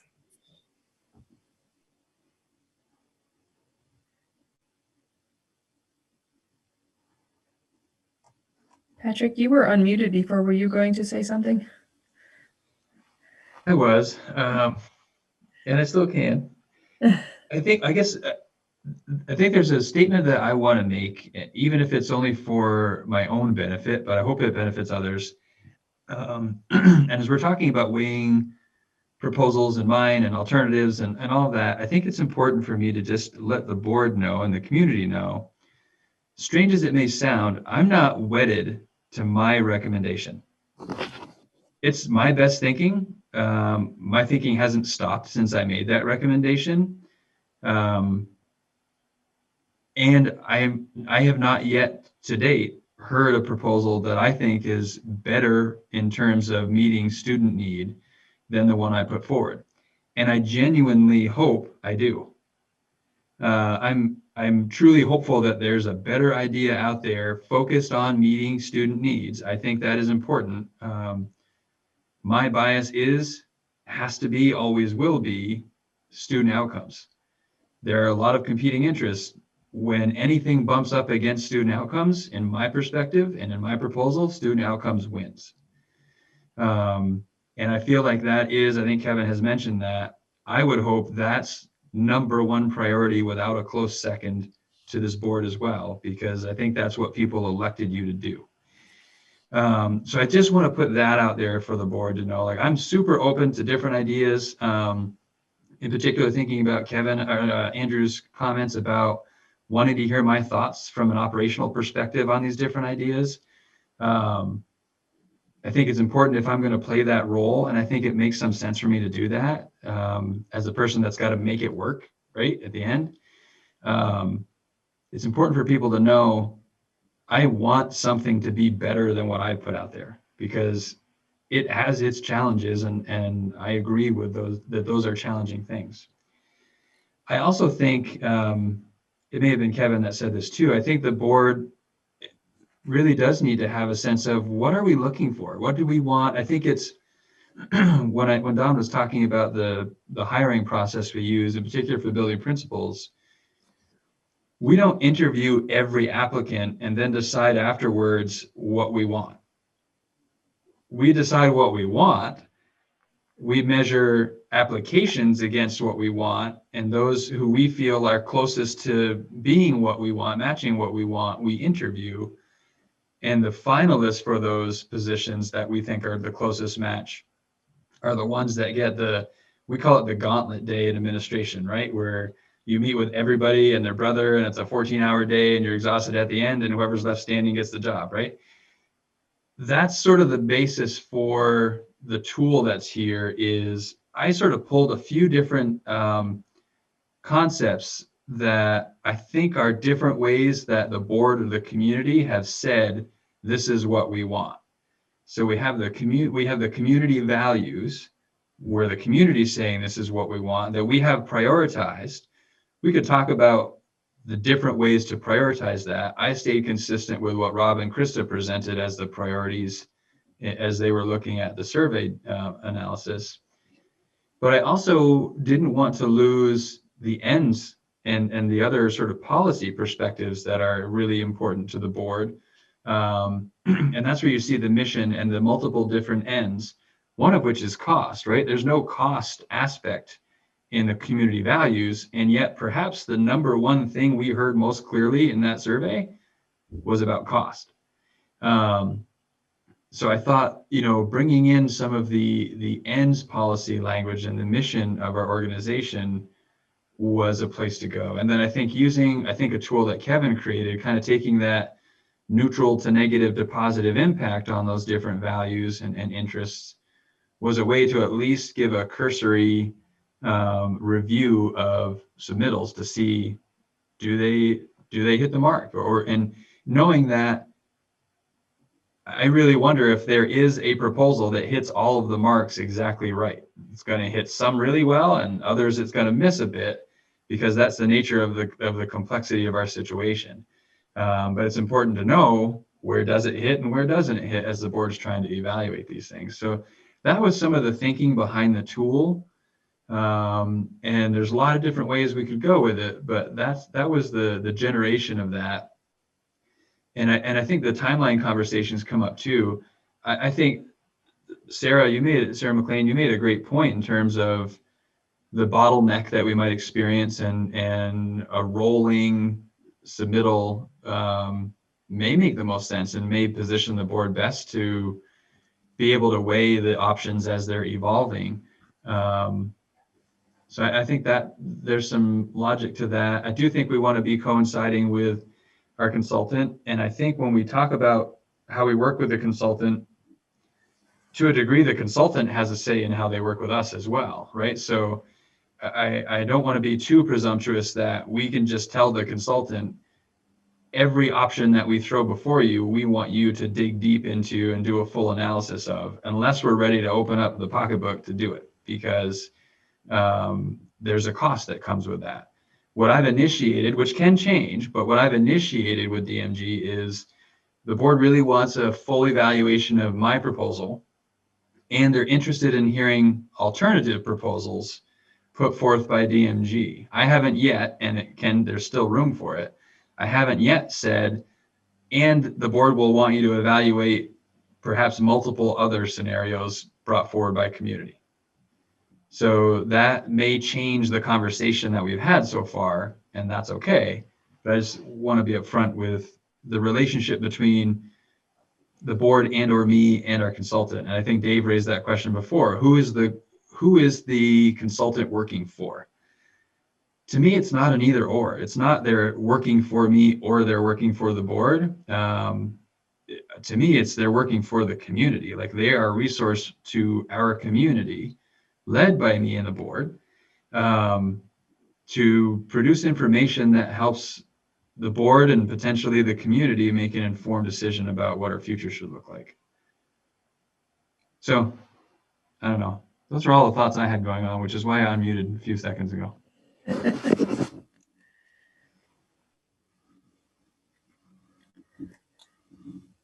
So I'm wondering if tonight, it sounds like a little more, there could be some more work done on the document to release, to get information. It sounds like there could be some changes to that. It also sounds like there could be some changes to the timeline and the board tool. I think we could provide the timeline in a vague way so that people knew that we were, and it would be adjusted, kind of like what the community engagement did. They said, we'll make adjustments along the way, kind of thing. But as far as the releasing for information, I feel like the sooner we can get that out, the better, so that even, say, the Lincoln group can see what we're going to be considering, and they can look back at their work and say, does this cover this? Are we missing anything that we know they're going to be looking for ahead of time? Krista. Well, I was just wondering if, Patrick, that what you and Floyd are working on, which sounds like it would be really important, at least for the Lincoln group to have, but probably for all groups to have, like what your time frame is for having that set to go. $1 million question. Floyd would love for me to be able to answer that question, because I don't know, it's we have a conversation and Floyd takes it a direction, he comes back and he says, hey, look what I did. And I said, oh, I don't know about that. And we have another conversation and it takes a different direction. And so it's very much an iterative process right now. So it's hard to say when that will be pinned down, but it's a high priority right now. So we hope to have something, at least something to start. Again, whether it's exactly what it ought to be out of the gate, probably not, but at least to have something that we feel like is a starting point soon. I don't know, maybe we could set Floyd, I'll watch your face to see how realistic this is. It's not. End of next week, so a week and a half or so, to continue to try and get this right. I had another thought for the board to consider. You know, we're talking about an RFP, requesting proposals. And there's nothing that would preclude the board from saying, we want to request information or we want to request qualifications so that you can start to frame in who our possible partners might be. And it also gives you an opportunity to limit what you may be looking at in terms of coming in for proposals. If we develop a really robust request for information that lets our community know this is the information we're looking for in this type of a structure, it may save someone from an awful lot of time that doesn't go anywhere. So just, you know, percolate on that as well, that there's multiple levels of requesting information from our community. Floyd, if I understand what you're just saying correctly, would that be something like just an announcement? Hey, if you're interested in submitting an idea, a proposal, come to this meeting. And then we have a sense of like, how many people are even interested in this? Maybe there's only 1 or 2 groups, or maybe there are 20. And then to have a conversation about what's your like big picture idea about your proposal. And then if we have 5 people that have the same idea, maybe they collaborate around that concept and we don't have the redundancies that was mentioned earlier. And you know, does that stymie the creativity? Maybe. Maybe it also creates resources for people that are interested in putting together proposals and they can collaborate. I don't know, but it's an interesting idea. And we could also request qualifications. You know, if you want to be part of this, you know, my 2 brothers are really bright, but they have no standing in this type of a conversation. You know, that it may help to bring the right people to the table, and show the breadth of what we're looking for, so that they understand, those partners or possible partners understand what they may be jumping into. And it may start with a pitch before a proposal to layer it in.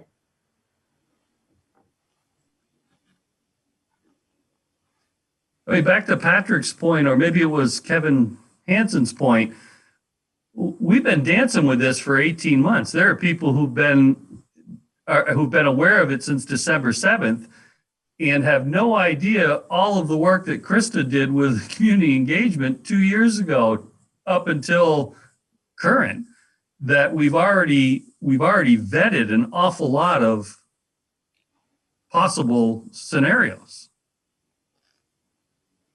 I don't know. I don't envy you guys. This is, you know, you talk about eating an elephant one bite at a time. You got a crocodile that could bite you at any time while you're trying to eat it one bite at a time. Krista.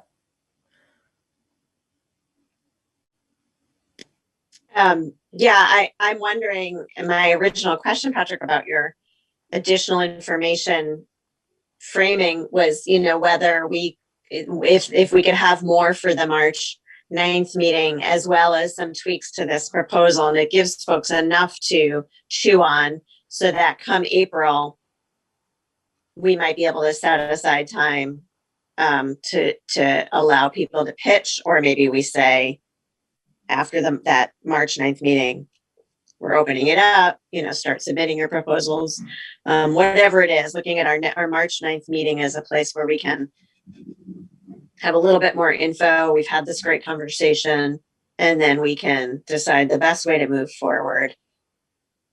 Recognizing it's iterative, it's not perfect,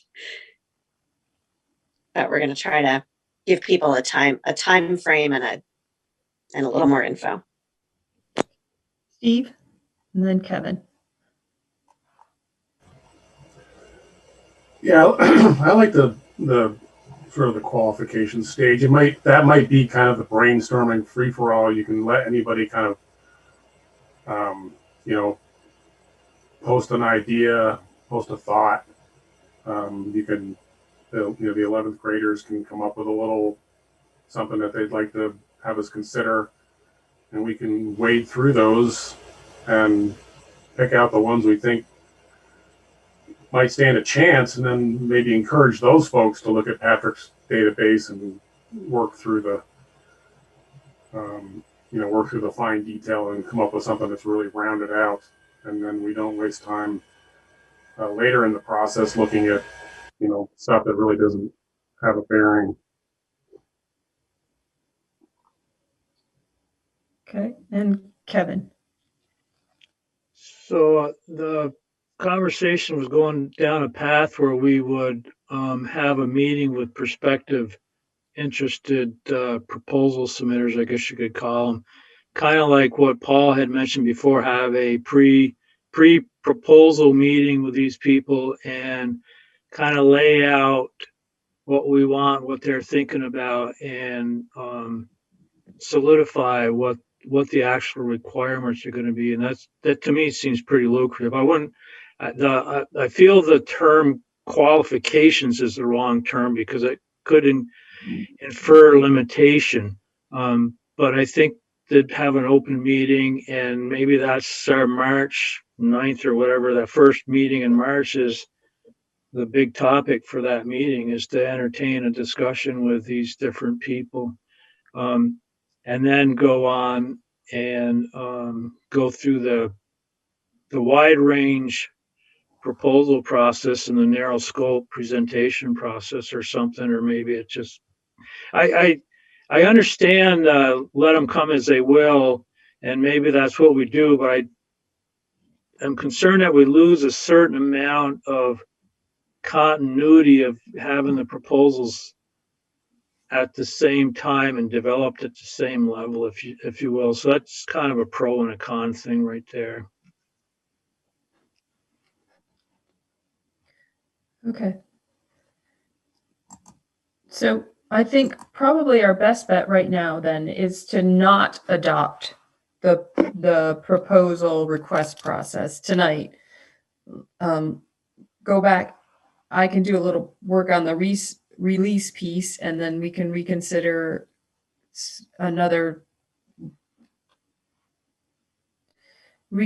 take a look at it in March, at the March 9th meeting, and then maybe then be ready to say, okay, this is the next step, what we're going to do. I think it was really important that we all have this discussion together, because there was no way for us all to hear each other then do this. So right now the motion is to adopt the proposal request process. So I'm going to ask you how you vote. So Krista. I think I'm voting no, correct? So that we can come back and revisit. Okay. Yeah, you are No. opposed. Sarah McLean. No. All right, Kristen Blanchett.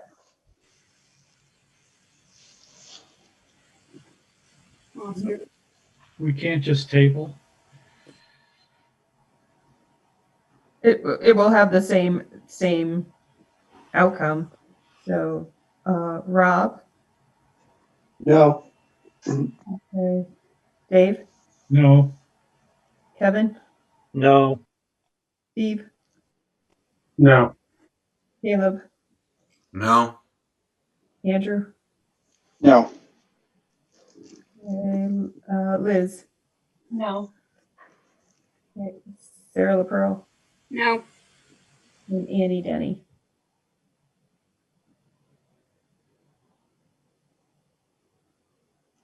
I guess we lost her. Okay, so that did not pass. Okay, so we will be back to this next month. All right, our next item up for discussion is another action item, the communication structure and processes.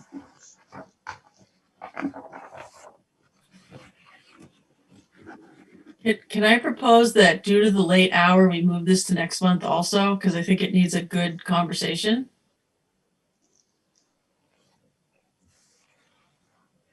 I have a question to ask then. Can we start our next month meeting any earlier than 6 o'clock? Because now that agenda is getting packed full, and I'm not sure we're going to be able to get through that one without doing the same thing. So we need a little wiggle Well, room. sorry, Don, but we're talking about a regular March board meeting, right? Not our facilities meeting. So our regular March board meeting is already looking really busy, is what you're saying. Right.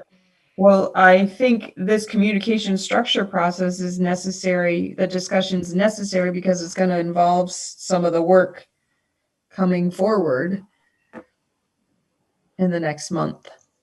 Okay. Getting word out. Okay. People. So, and the meeting, the 9th meeting is going to be orientation or reorganization, the survey discussion, the questions, some updates, and then there's a meeting on, help me, Patrick, the 16th. Yep, we have 3 meetings in a row, the 9th, the 16th, and the 23rd. Those are the 3 March meetings on the calendar. Yeah. So Steve Rooney. So Don, correct me if I'm wrong, when I was reading it, it seemed like it's something that we're not proposing a changed plan at the moment. That's kind of the plan that was already formatted.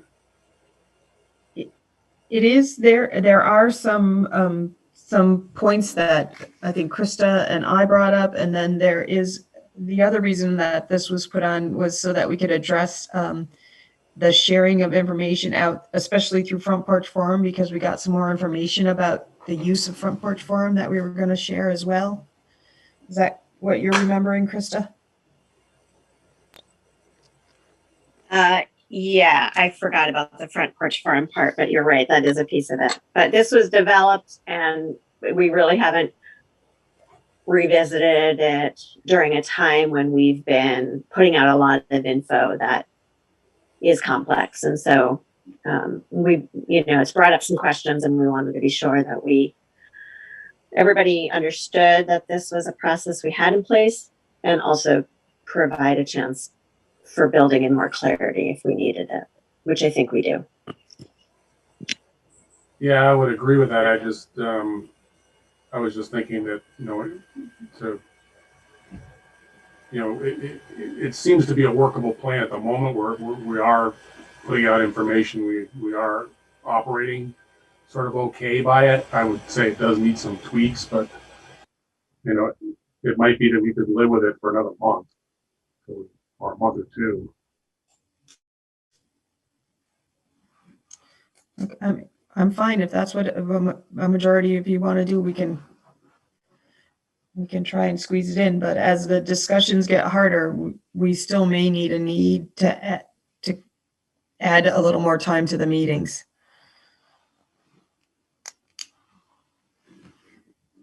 Bro. Is the meeting on the 9th the reorganization, or is that on the 16th? And which one's the facilities and which one's the reorganization? So I got to look at a calendar. The 9th would have been the facilities meeting, I believe. Yeah, wait.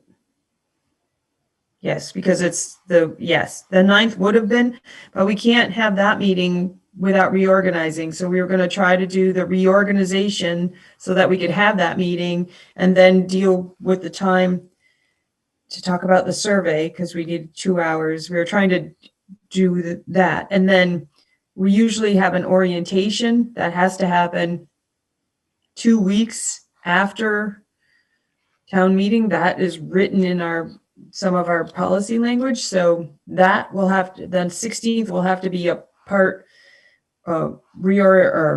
reorientation education piece and whatever else we have to fill in. And then the 23rd is our regular meeting. So originally the 16th was scheduled as the reorganization and orientation, and then the 23rd was the regular meeting. And then we added the 9th for facilities, which complicated things because you have to reorganize in your meeting following the town meeting day results. So. And I think that this information would be good for new members to have also. So maybe going over it then. I mean, I agree. It's functional, needs some beefing up for sure. Is there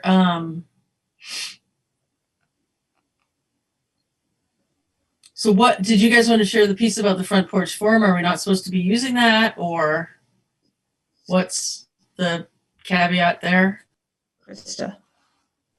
Yeah, I think that's probably the most pressing thing is that we have a district account, and that's because we can post to all 5 towns at once. And for the pleasure of that, it costs, I don't remember the exact number, but it's over $1,000. $1,200. So 1,200, right? So we were using it more and more because it was a way to push information out to all 5 towns at the same time in a consistent message, the same message to all 5 towns. But it's used for 2 purposes. One is for school related information, Patrick sending it out as the district leader. And then it was also being used for school board information. And so there was concern raised that if it's going out and it has to be assigned to a person's name. And so, the account has to be affiliated with a particular person.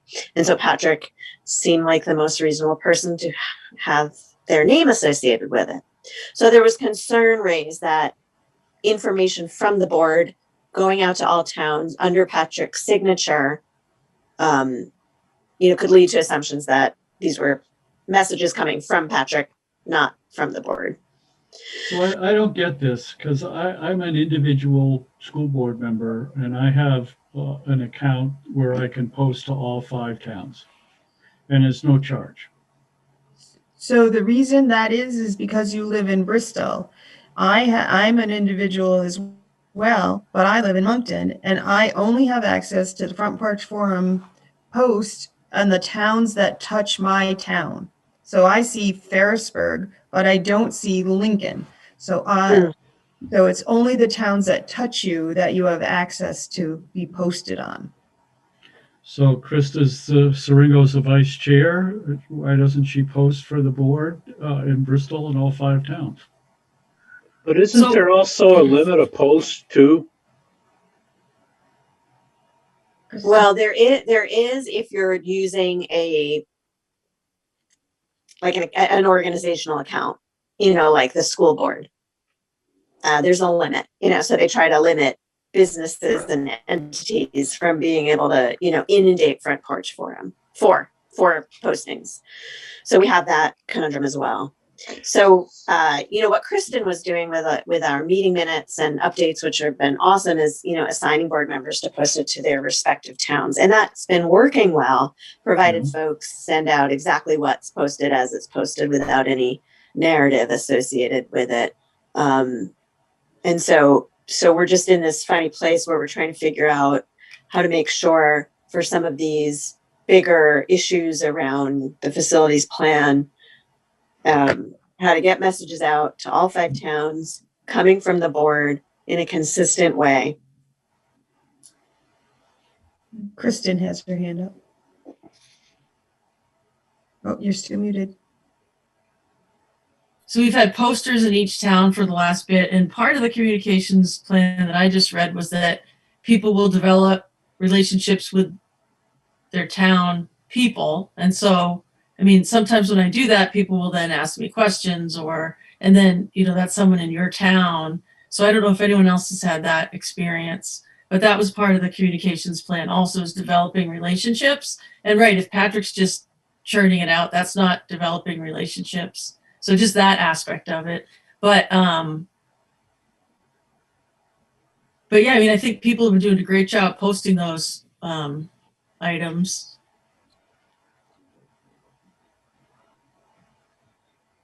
Krista. Yeah, and I think that is a really important piece, and it is part of a strategy is to make sure that all board members are communicating with taking turns. But we also were hitting time crunch issues, and I think when we get to these times where we're trying to alert so many people about so many things that in such a short time, that's why we were using it was like, Jennifer, can you blast this everywhere? And it was easy to do that way, but it wasn't coming from a board account. So we'd have to pay $1,200 to have a board account. it sounds that way. And we'd be limited with how many posts you could post. As Patrick said, 4 a month, I think it is. So what Jennifer was doing more of, and we were trying the approach of having it be really clear that message from the board, or signed by the board chair or something like that. But I understand the optics of it, which I think you raised, Dave. It's just that's the reason why it's been happening that way.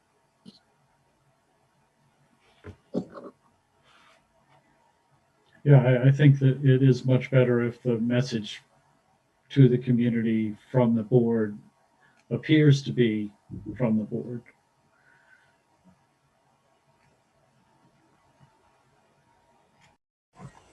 So at the moment, I guess we can just keep going ahead with how we're doing, how Kristen's model of sending it out and having people post it. It's sort of twofold. It gets the information out and then establishes that relationship. So just, I guess, really important that we post what is sent and we do it in a timely manner. So if everybody commits to that, I guess we'll just keep going ahead. And so as far as the communication structure and process, can we table, is there a motion to table that? Is that what I'm hearing? Move to table that to next month, and I think it would also benefit new members to look at that too and hear our discussion. Okay. I'll second. And Steve seconds. Okay.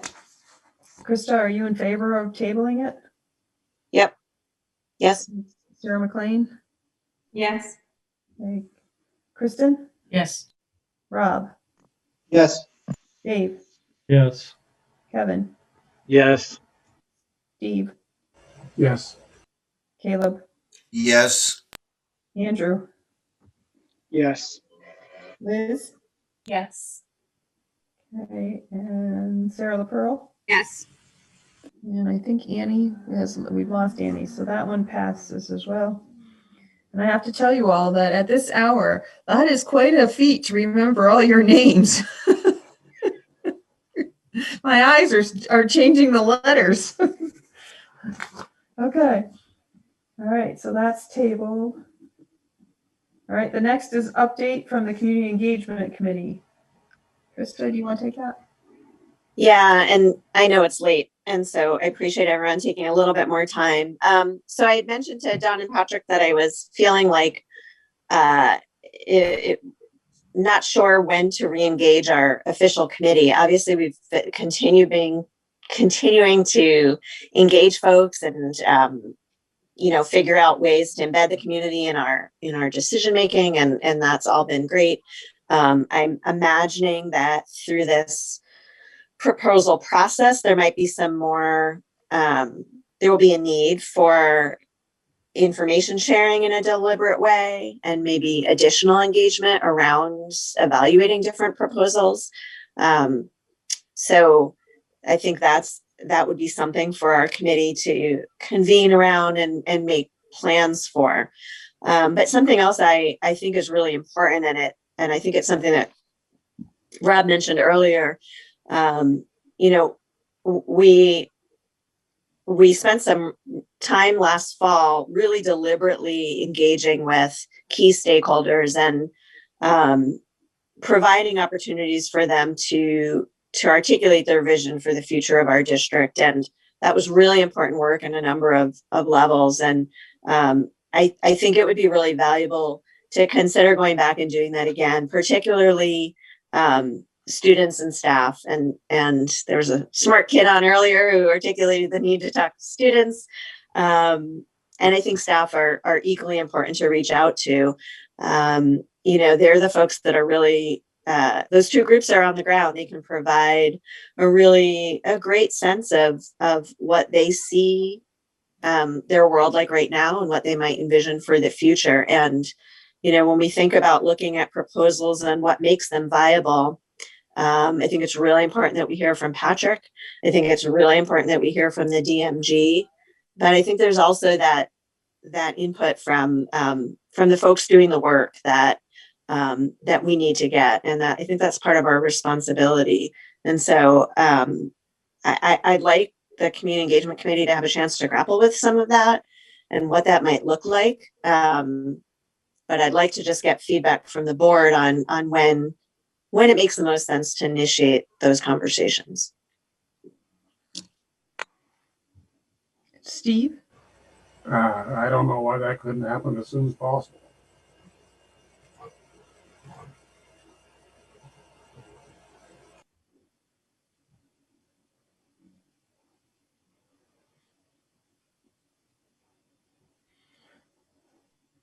I think they're fading fast. I'm seeing your eyelids are getting heavy. I just want to bring something up about what we used to do on the board is always have a chair and a co-chair for committees so that people could, I think it's good to bounce things off of people. So I just might recommend that for the community engagement thing too, also so that Krista might not have so much to do. But I think one thing I've noticed about the new board compared to the old boards, even though they were smaller, or for what we used to have is called the executive committee, is to always make sure there's, two people in case someone's sick or someone whatever. So I would recommend us doing that going forward, even on committees and other things that we're doing.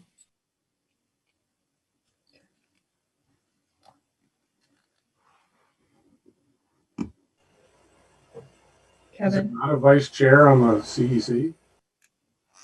No. Guess I'd like to hear a little bit more from Steve on as starting back up with the CEC as soon as possible. I get the impression the conversation will be to communicate out or get feedback on the process we're doing, and we seem pretty early in the process. So I'm a little confused as where the right time to jump in might be. Well, if we're thinking about getting qualifications from people, and I use that term very loosely, if it's really just sort of a brainstorming phase where people are kind of proposing things and then we're sort of vetting those for further development, I don't know why we couldn't hear from the student groups and the teachers groups sort of in that time frame. I would think it'd be appropriate. They're not likely to have a fully vetted financial model with all the bells and whistles, but their input, I would think, would be very helpful in weighing some of the other things that we hear. And that would all be nurtured through the CEC, I guess. It could be.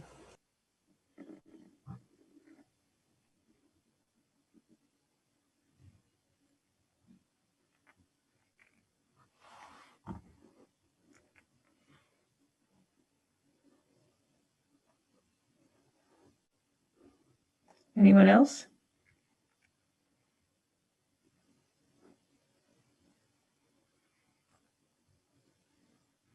I'm thinking, Krista, we need a little more time to figure out what we're doing before we have another group start figuring out what they're doing.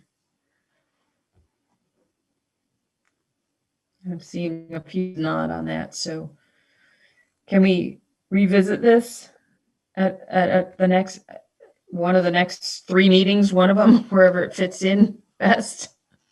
Yeah, I'm good with that. I just want to make sure that we don't leave out the voices of the folks who are most directly impacted by or involved in the work. And, Patrick and his team are a huge part of that.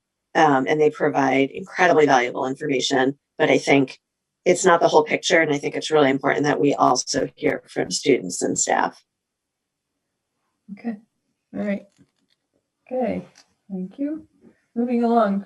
Legislative update. Dave, do you have a 2-minute update? Yes, I'll be very quick. So the pension, the biggest deal conversations going on right now is about the pension funds, not just teachers, but also state employees and to some extent municipal employees, hundreds of millions of dollars in arrears, and how to solve that problem. Is not going to be easy or fun. And there's conversations going on in the legislature that probably, my guess, is going to result in employees chipping in more and the education fund chipping in more. Maybe some changes to eligibility for pensions going forward. The other thing is there is bills in motion with regard to the weighting study. Others have expressed the same concern I have about the calculation of poverty. And so that's being looked at.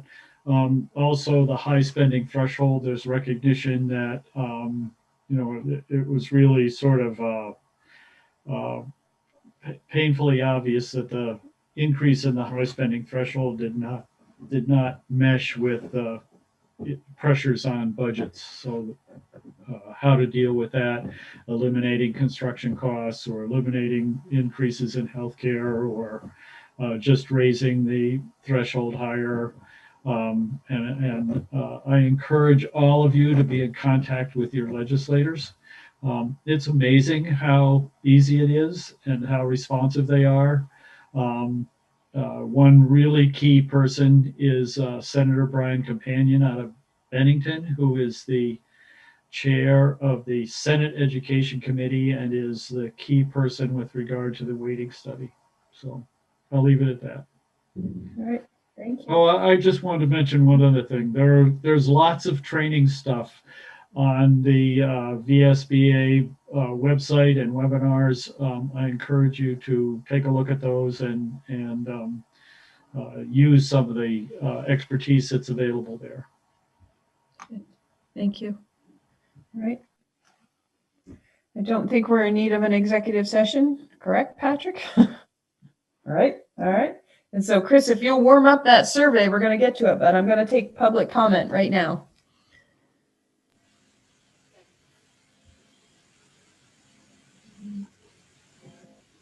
I think everybody's asleep.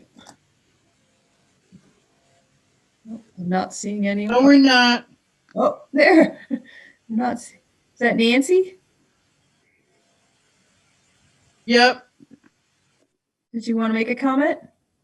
Nope. Okay. Kristen Blanchett, do you have your hand? There you go. Yeah, I just wondered if there's any progress on discussions with other school districts regarding forming study committee to look at mergers. Patrick?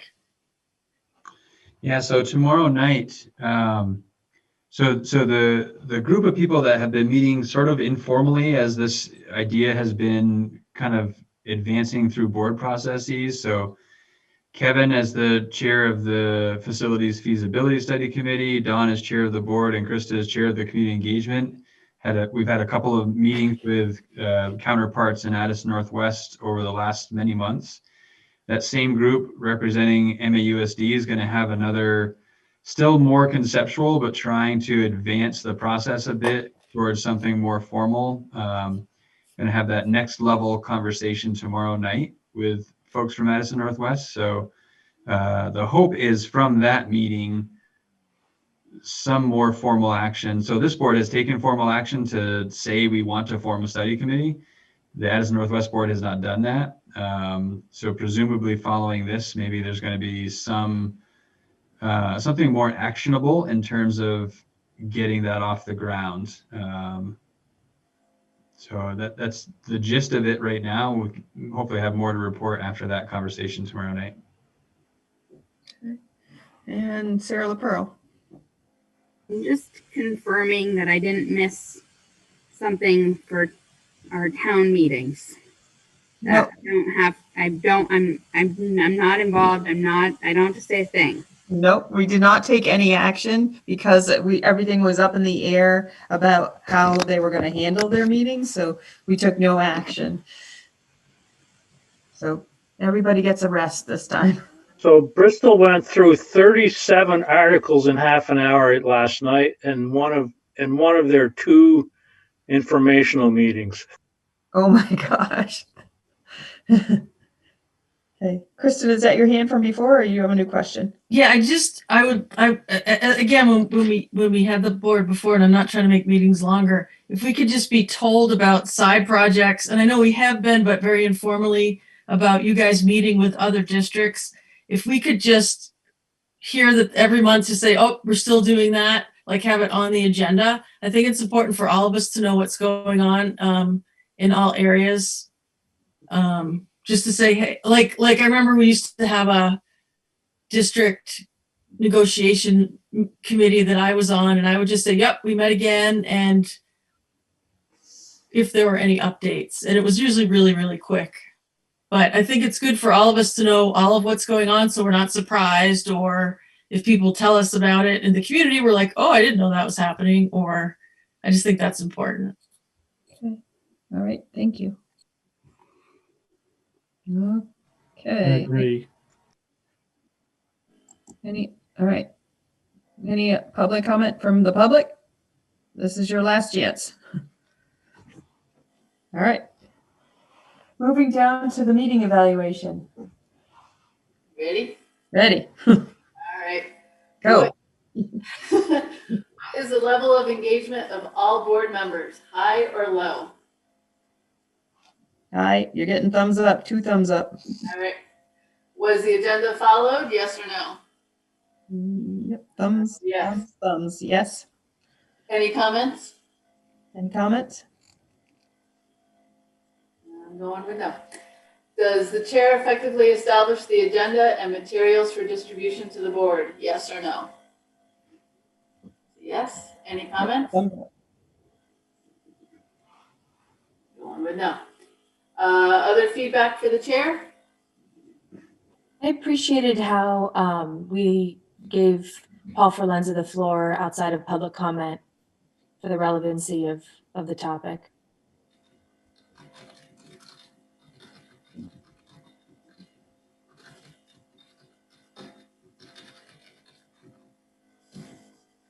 Sorry, just getting all that done. Okay. What went well with the meeting?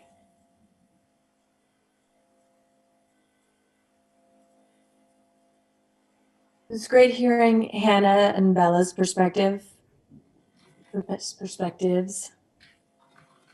Yeah, and not that we don't frequently, but I think we had some really good conversation tonight too. I would agree.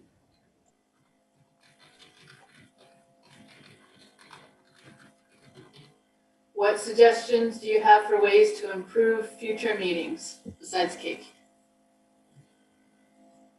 I'm ready to be back in person. Next month, let's have 3 meetings. There you go. I second that. That's a wrap. All right. I have one other comment. I just think we should all give Chris Pearsall a round of applause for putting these monster meeting minutes together. Thank you, Chris. And thank you guys. I really appreciate the way when you all make motions and second you say your names in case I'm not catching the little block lighting up. I really appreciate that. So thanks. Thank you. So Don, you had mentioned it before, but we certainly appreciate Sarah McLean's contributions, and we'll miss her. Go enjoy your Tuesday nights again. Oh yeah, I'll probably still be here. That's how sad it is. Yeah, thank you all for your work. And also, I think, with Krista and Kevin in contested seats. I want to not miss an opportunity to thank you for all of your work. I hope to see you back here, but I would regret if we missed the opportunity to thank you if it didn't go your way. So much appreciated. Your leadership on the two committees has been outstanding, and the time you put in outside of these board meetings when we're all together has been very much appreciated.